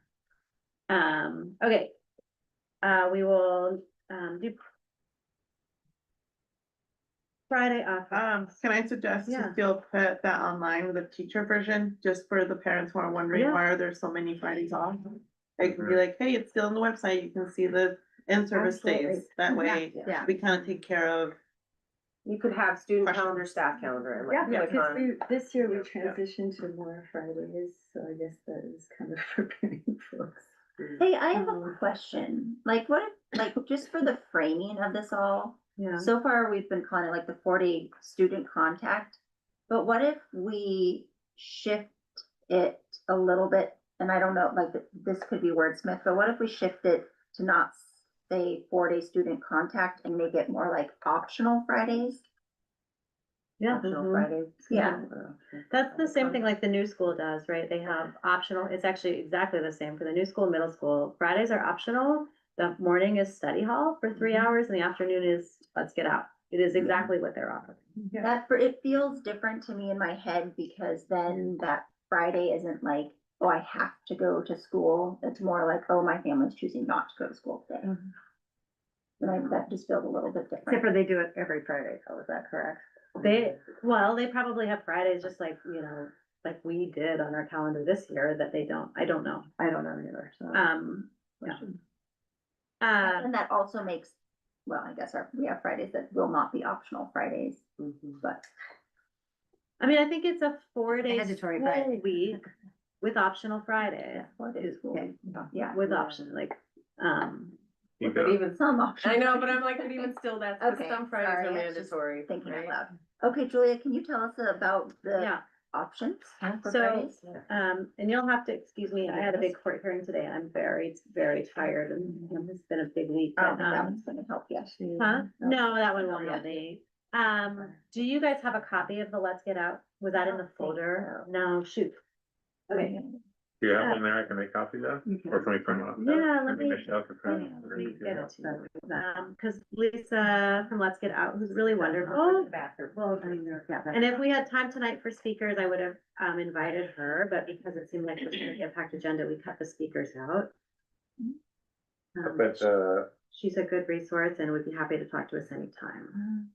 up at Nordic, I had some, talking to some parents whose kids were doing it, let's get out through the new school, I think, or Yeah. something, and they were loving it, so. It gets great It's a great reviews. program. It is a great, I think, and she's done it many years now, so it's really kind of got it dialed.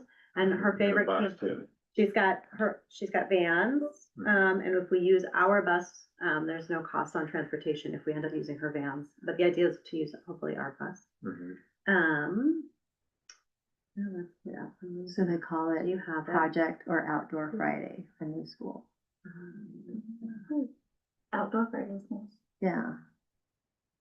Yeah, the Waldorf school my kids went to for a moment had a farm and forest Friday. I think we can think about what we call this. It's kind of like a study hall and forest Fridays. Yeah.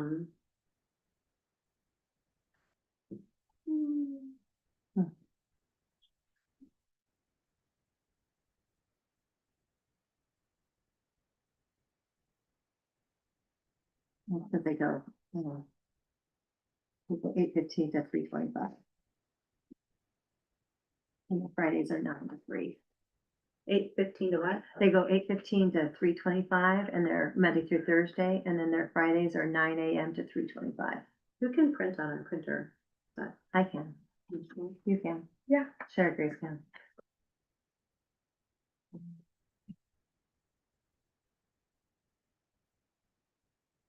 Right. So, I just sent it to you. We have a proposal now. I will preview for all of you, that this does not cover every Friday. And we can ask her for what the cost would be of every Friday. It only covered like 8 Fridays. Right, so what she proposed is she said, like, the winter is tough to just go out to and hang out at Great River and do things there. And there's a cool campus there and she's got activities and teachers, that do outdoor education stuff. Can you just go back a little tiny Yeah. bit and just explain what Let's Get Out is and where it is? Cause I don't think everybody knows. Yeah.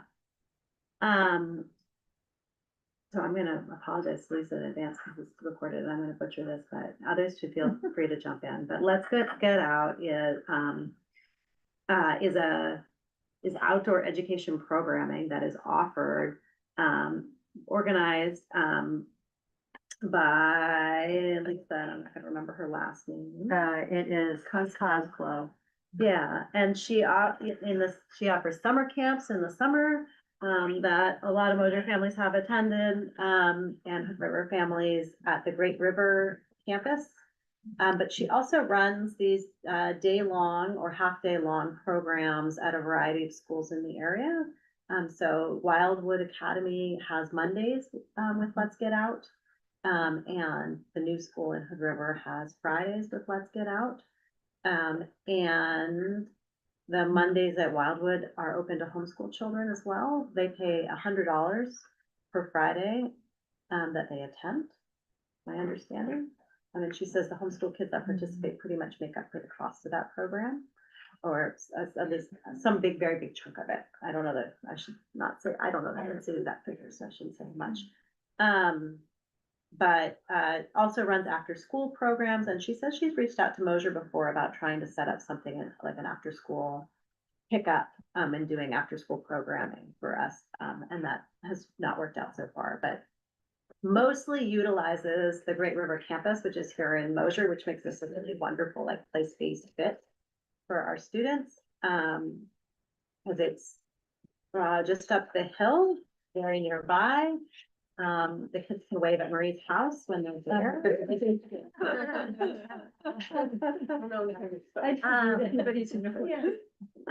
All right, well, or my house. And it's a, yeah, it's a beautiful property, wooded oaks, rolling trails. There's some play structures. There's a lot of learning circles, like stumps cut to be benches. In addition to, like, just a really gorgeous, Mosier property, with, and there are very few kind of like, buildings, I would say. So the programming is really impacted by the seasons, and like, that's kind of part of it, is that you're getting the real sort of outdoor experience. But I think it makes midwinter difficult to do programming there. What I will say is that Lisa, for all these other schools, has helped with the coordination, and has also helped with us, that there's a ton of free programming in the Gorge. And she knows all of those providers. I mean, we take advantage of some of them currently. I mean, we did the snowshoe trip. And we've done days at the Discovery Museum. So she has also very generously offered to help coordinate other Fridays with free programming that she can connect us to. So Columbia Riverkeeper does a river restoration program you can sign up for and spend half a day at Nichols Basin learning about watersheds and restoration. And some of the schools do a swim program. Some of the schools have done cross-country ski or downhill ski programming. So these are the sorts of things, and what I would love on the whole is to kind of hear from parents. We have some Let's Get Out right now. We have 8. I've thought about asking her to push that to 10, 5 in the fall and 5 in the spring. And then we'll have a middle where we could do a swim program and a ski program, for example.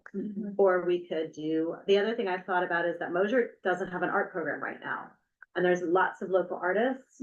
We've almost hired artists at various points to come teach here that would be on contract to do Fridays.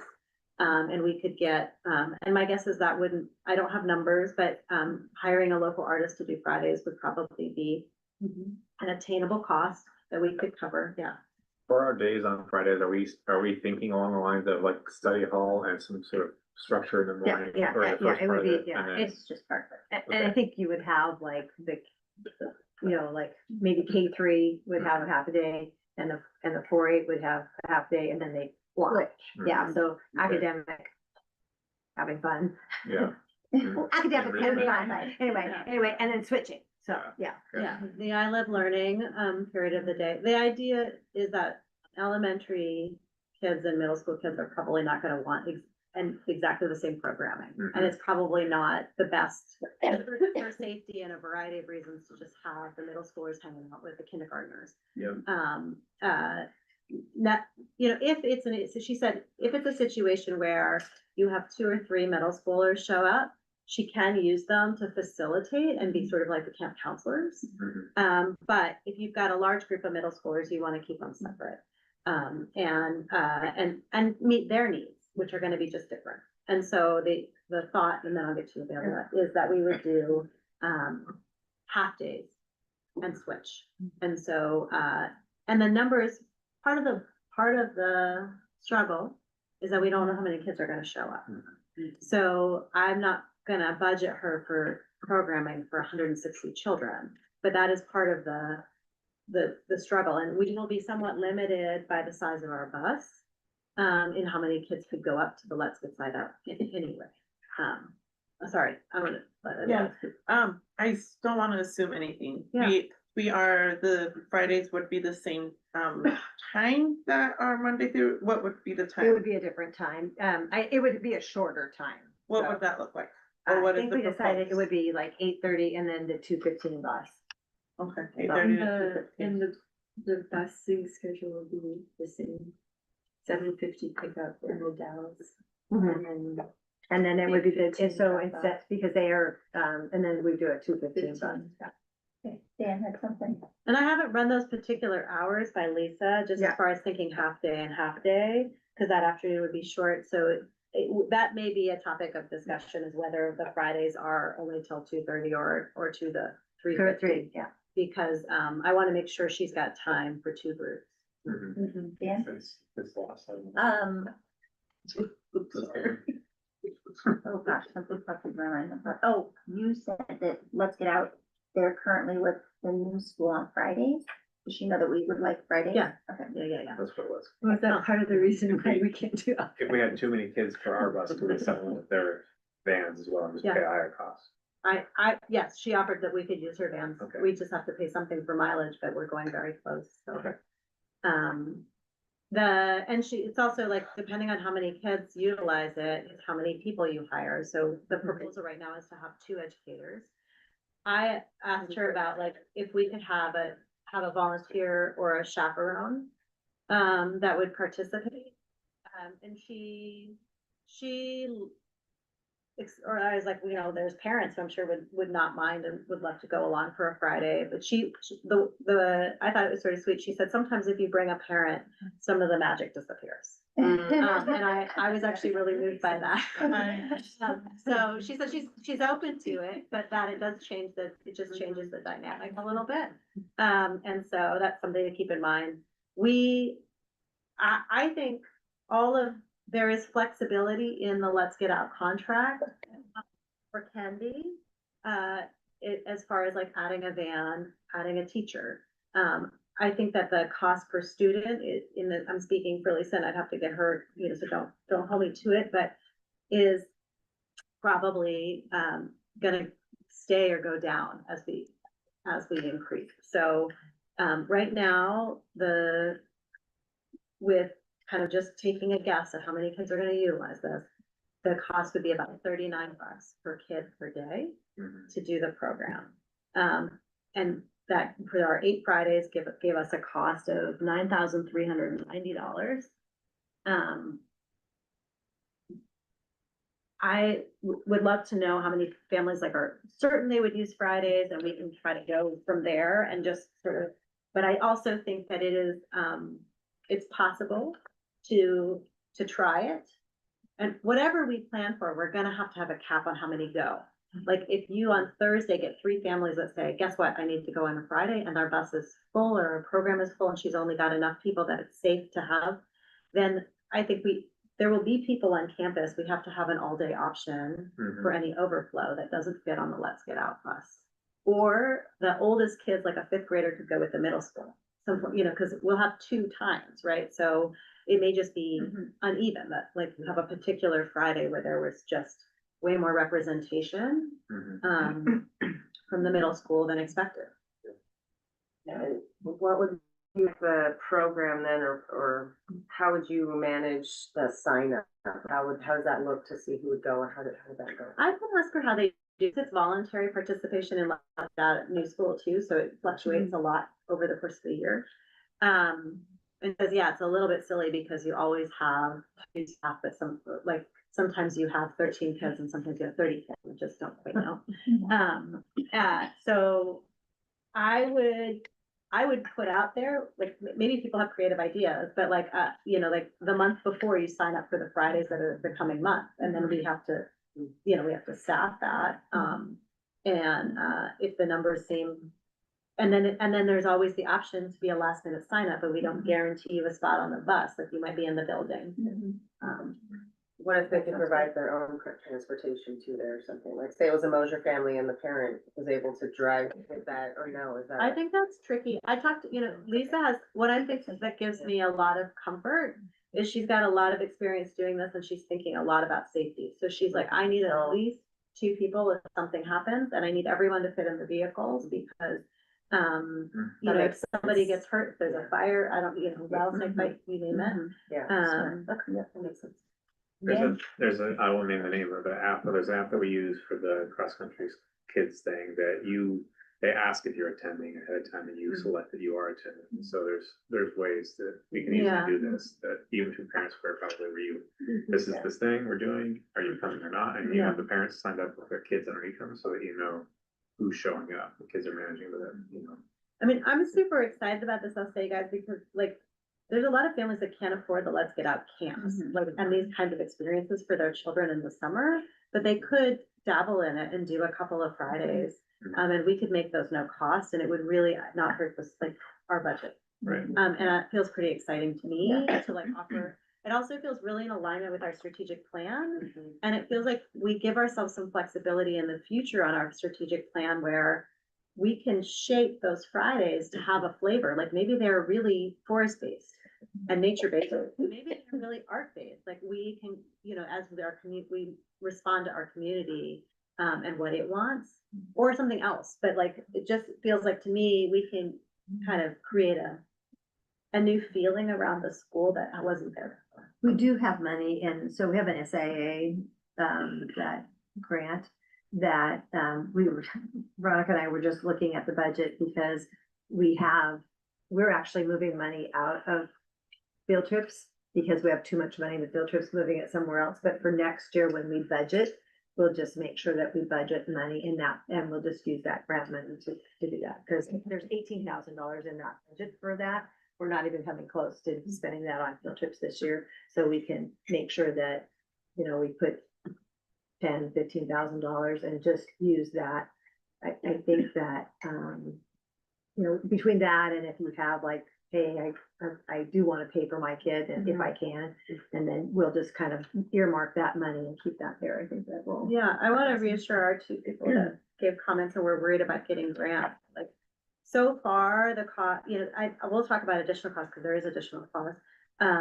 But it feels manageable for the school to absorb. And I also think there are other avenues of fundraising with someone who's done like turkey trot. And, you know, if we want to offer scholarships, we could also bring in Tiger's Den, bring in other resources to and make it about scholarships for Fridays. Like, let's support our families that want to participate in Fridays, or figure out that additional programming. Okay, we're getting pretty close to 7:30. Can you also talk a little bit about what the at-school option on Fridays would be like? When you're not at Let's Get Out, what are you doing? What are your kids doing at school? So, our classified staff, in order to make their hours work from a 5-day to a 4-day week, we put in, 5. Each staff member would have 5 Fridays that they would work to supervise. And so I'm just using 4, that's a low number. 4, if we had 2 of them, we could definitely, with no additional cost, cover 10 Fridays easily, because if you had 2 on one and 2 on the other, it just, adding the additional Fridays will have a cost to it, so. And that would be doing academics, and it could be, you know, for little kids, it's, you know, reading books and, you know, doing some extra phonics or things like that. For the older kids, it could be catching up on some math, getting your homework caught up on doing some project-based, getting more into those project-based things that, you know, they have. And I know you guys used to do the lid projects. I did something called area studies. So if they had a particular, thing that they're like, we have a couple of kids that are very interested in, you know, Alexander Hamilton. So then you just kind of do a deep dive into that, and we just provide the extra space to do that, in here. So it's kind of academic. And I I was just gonna say, and then so because budgeting's coming up from a budget perspective, the ones that wouldn't already be covered in our cost, those additional Fridays, would we just offer to pay that staff or offer to any staff that wanted to pick up extra I think, time? Understanding It's- that a classified staff versus a certified yes, staff is going to be a lot different, But but if we can't, yeah. And is there, any desire, like, the staff, and it has to be their desire to do that and to pick up, you know, those extra? I think it's, You think that would happen? I think that, well, right now, this is for classified staff, and so in order to maintain the current hours that they have, that's. They have to, built- they- but I they mean have the to. additional ones that we. I haven't asked that question, so, but I also haven't included, like, we have, special education staff from North Wasco. They're contracted for a certain, and they actually are contracted for more time than our staff is, so there's 2 more people that could do another 5 Fridays, so we're pretty close to covering. Okay. And it would be just sitting down with them and blocking out which Fridays they want it. I think this is an area that still, is up for community input. Mhm. Like, there's, if we build a pavilion and have a full court basketball court, maybe we have somebody that can come in and do like a basketball program, or we wanted to hire one of the community artists that, I just like, I'm a broken record about getting some art in this school, but I love art, in my education. Hire an artist that would come in and also offer, so, cause, yeah, I think there are gonna be parents and students who really want the academic, let's catch up on schoolwork, and it would be great to have an offering for the student that finishes all their homework and is like flying through it, but is here waiting for the Let's Get Out bus. And so, you know, whether it's something physical, like, or bringing someone in like Jimmy, who's run the soccer programs, to do some Fridays with kids, or we have so many resources in the community.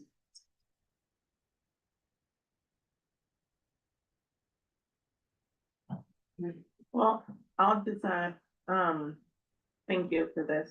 This is exciting, and I think it gives a good possibility for kids and parents that can see, a different program or different, experiences that they might not be able to. I think, I would like to know that she could, right now I know she has 2 staff, but if our number increases, does she have the potential to increase her staff as well? Yeah, Would be I my think biggest she concern. asked me to just give her a ballpark of like what to plan for, and I was, you know, just guesstimating, but, yeah, she'll budget based on what we need. One of the things that the details that needs to be figured out is kind of, the bus is parked here. Will we have the bus driver available to shuttle kids up to Let's Get Out and back, or do we want to use her van? And if we want to use her vans, the mileage isn't in here.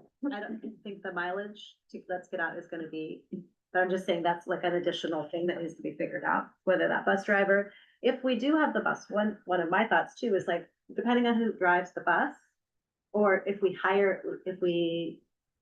one of the things I'll float is the possibility of hiring somebody that's kind of like a Friday coordinator.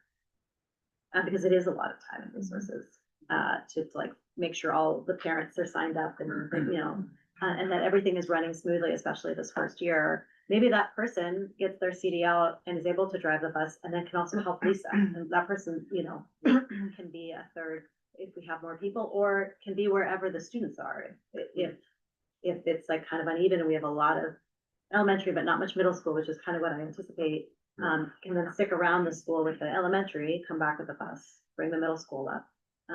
Anyway, Her mileage would be from presumably Hood River to Mosier and up to the camp, back down and back to Hood River.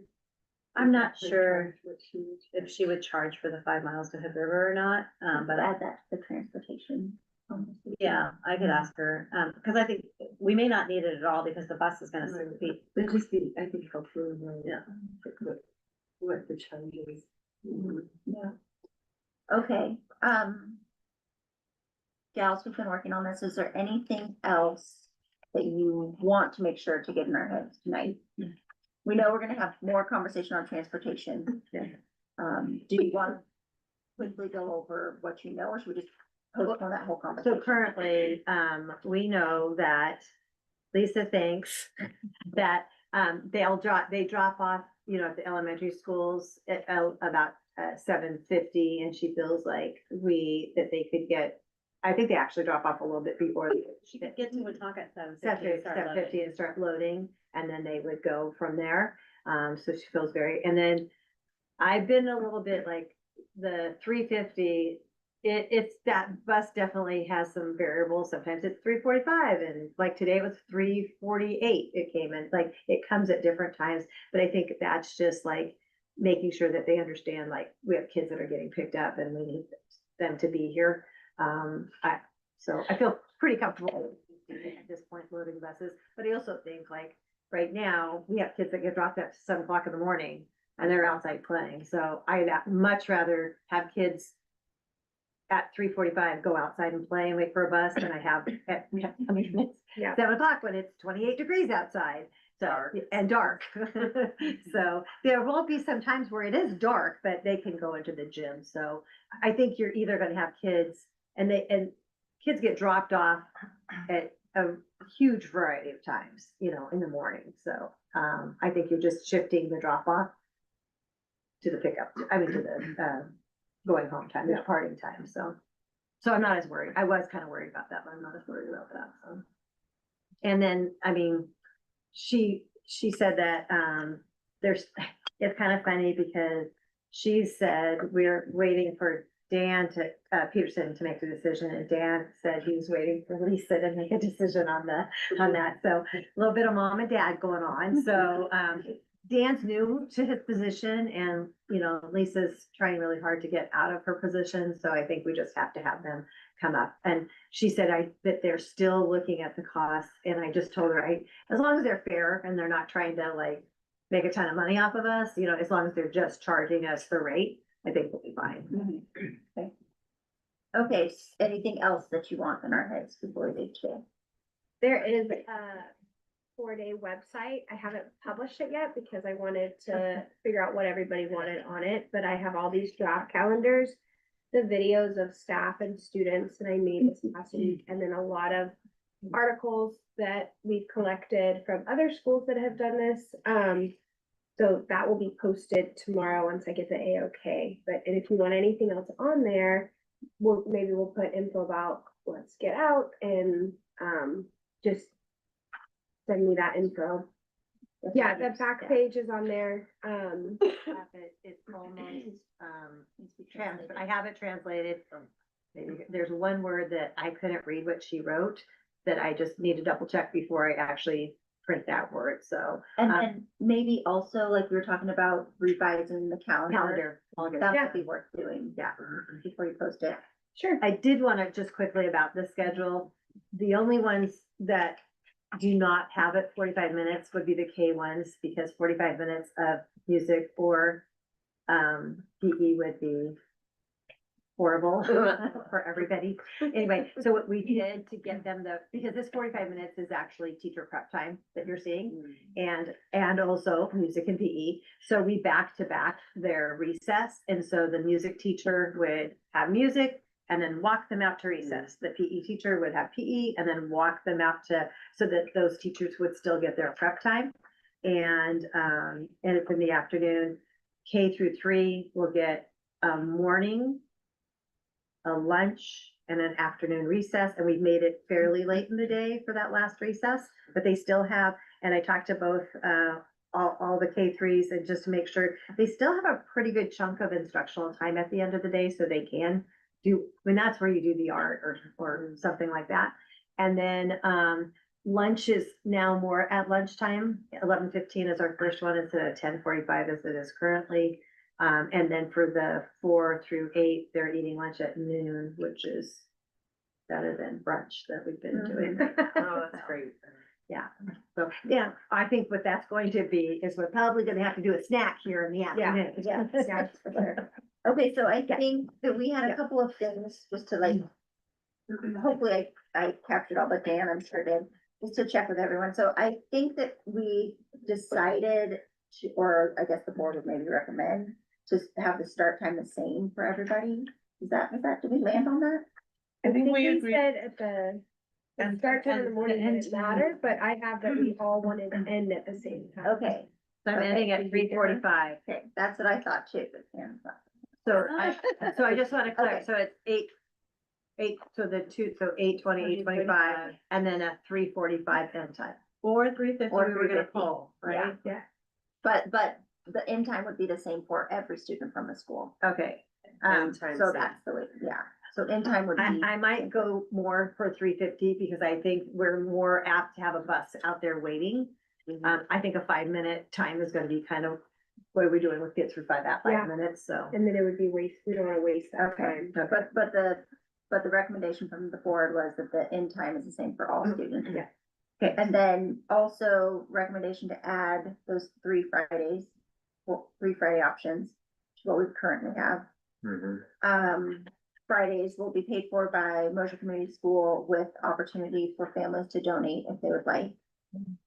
I would, or do we wanna call it a donation? Like, you can either pay for this, or if it's like, you know, hard on your family, then you just check a box and you don't have to, or whatever. Yeah, I think we can get into like whether we word it later on, but just the point It is. could be very much like what we do for field trips is, hey, the cost of this trip is $20. If you can pay it, great. If you Yeah. can't, fine. Yeah. If you can sponsor another child, great. So Okay. we just be kind of, Yeah. because they're used to that already with Yeah, field trips. I so. love Yeah, that's great.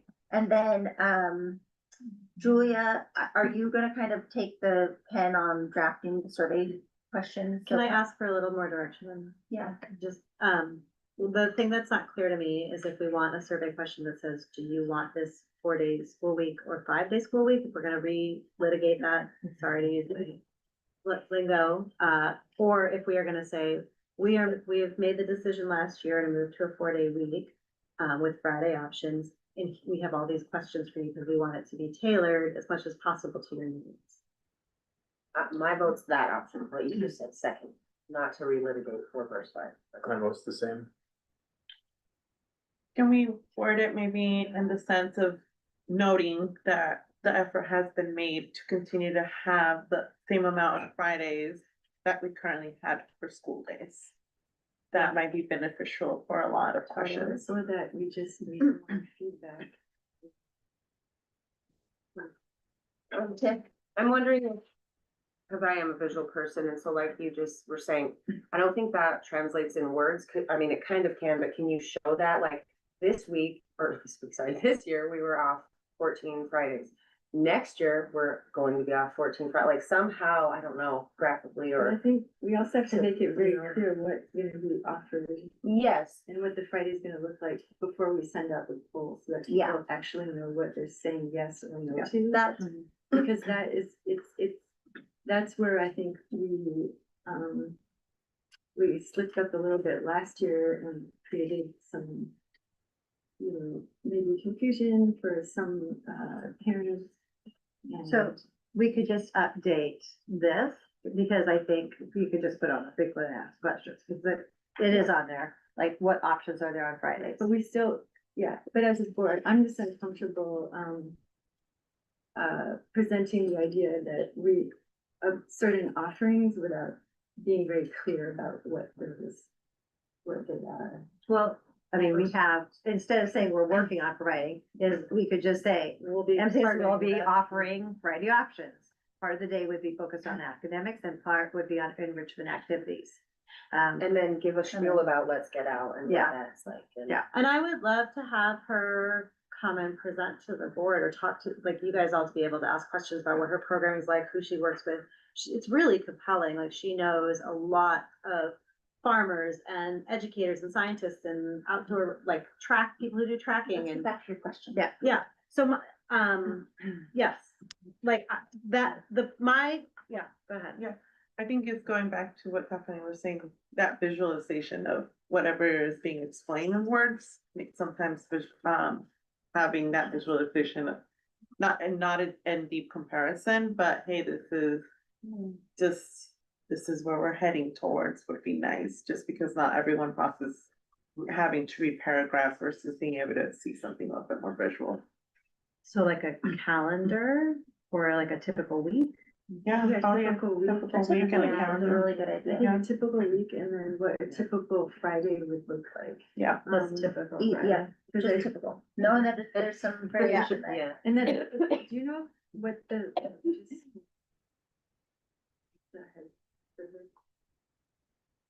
Like large amount of students.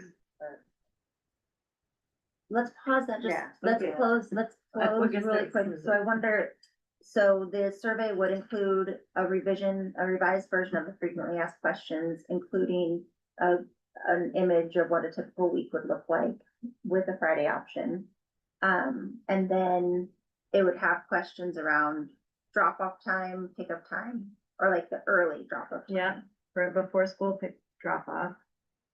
Pickup time, Pickup and then use of Fridays. Use of whether or not Fridays. Folks think they'd use Fridays. I'd also like to pull people on like additional, give people the ability to sort of shape Fridays, like I was talking about, like Mhm. art or soccer, like what would your preference be, or those sorts of things. I feel, and like, y'all can tell me I can just relax, but I feel like it would be helpful to just get a sense from the families of whether or not they think that this is gonna be a positive or a negative for them. Once they have all the information, like before, when we talked to people, it was very just concept of going to a 4-day or going to a hybrid, and we have that information, but we have new families. So I kind of would just like to know, like, here's what we think it's gonna look like. Here's some bits and pieces we'd like your input on. Does this sound like it's going to be a benefit to your family?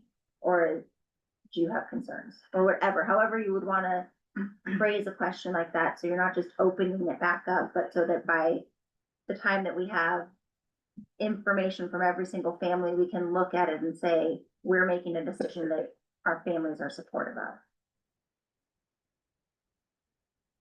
What do you think about that? I think it's necessary. I think that confusion is the door not to worry, and I think that if we want to know where people land, and I think also with the Fridays, we have to present what we know we're going to be able to provide and offer as a school. And I see what you're saying about, getting feedback about what parents would like. And at the same time, I have anxieties about asking people for feedback and then not being able to deliver on the things that they really want as a board member.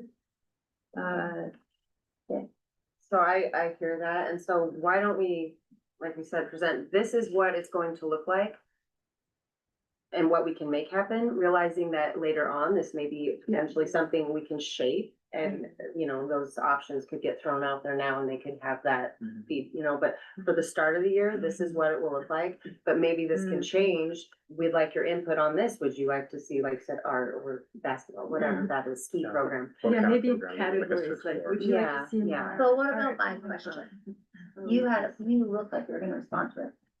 I just like, it's just the question on, like, do we need to ask families if this is something that they feel is gonna benefit them, or if this is something that just causes challenges for their family?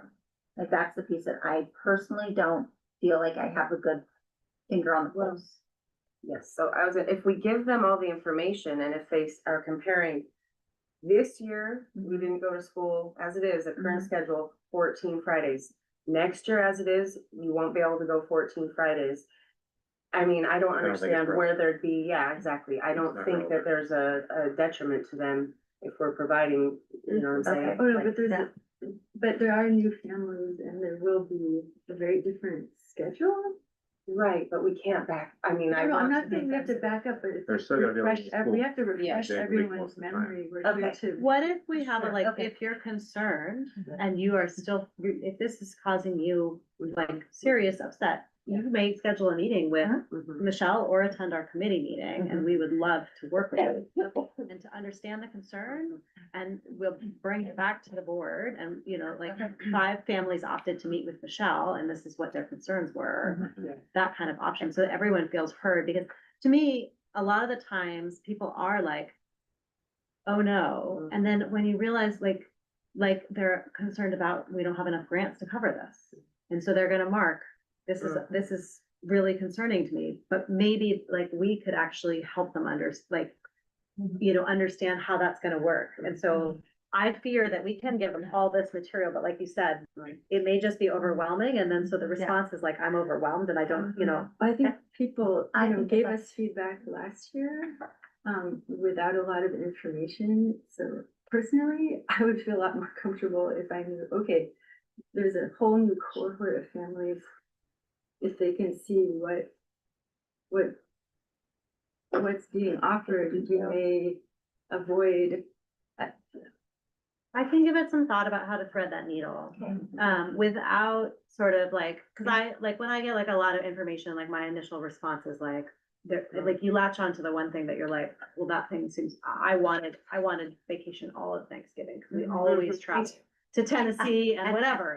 Like, and that's the thing, and then you make an emotional, I wanna find a way to like actually reach every family and actually understand what their concerns are, and then like, either their concerns go down or their concerns remain, and if they remain, then I think that that's really valid to know about, but I want that like some human contact that says like, okay, what is it that is not working for you? And having the Thanksgiving, so that also was a little bit of a point of contention to what the teachers is having that Thanksgiving week off. And so we had talked about putting that on the calendar because I actually think that is hard for working families to not be here on Monday and Tuesday at least, because most everybody has to at least work that. And so, we would have to move the end of school year to the Thursday instead of Wednesday, like it's doable, to have that week off. But I also think you need to talk to the families to say, you know, would you rather, do you want the Thanksgiving week off, or are you okay with the 2 days? Okay, 2 weeks. Okay, so we're, Avillion, and then we're gonna close. Okay, just going back to Emily, it's kind of out of context, but, I think we've gone through a lot of change that we should probably, bring back into maybe making a survey for families just to know how we're doing or what they're feeling as a community as a whole. So, like a school as a So we are doing that, like Okay. that, we have the Youth Truth Survey coming up in March, and that they're going to be very surveyed, and you're gonna know a lot about how they feel about you, so that has already been covered, it's paid for, it is March 2nd through the 27th. We'll get the results in April, so I wouldn't survey them anymore about anything else, because that's a big survey. No more survey. Okay. Awesome. I just want to acknowledge everybody who put all the work into figuring this very detailed situation out so far. And also to thank everyone for bringing their questions and thoughts and not being afraid to share your opinions, even when they're different. And also for everyone getting receptive. A thank you to the families, because we did have parent input that coming to the committee meetings, Sherry Dorst, Margaret, Maldonado, I know their kids' names. I know. terrible at this. We had about 6 parents that would come. By the last meeting though, we were down to Sherry. And Margaret. But maybe that's a good sign. They were like, they got it. or Yeah, they were yeah, confident about- So it was really nice, and we had some teacher representation, and, so it was nice to have lots of input that way too, so. Awesome. Okay. Make a motion that we adjourn the meeting. All those in favor? Good work. Thanks, everyone. Motion passes. Thank you. That was a lot of work that you guys have put in for all the. Yeah,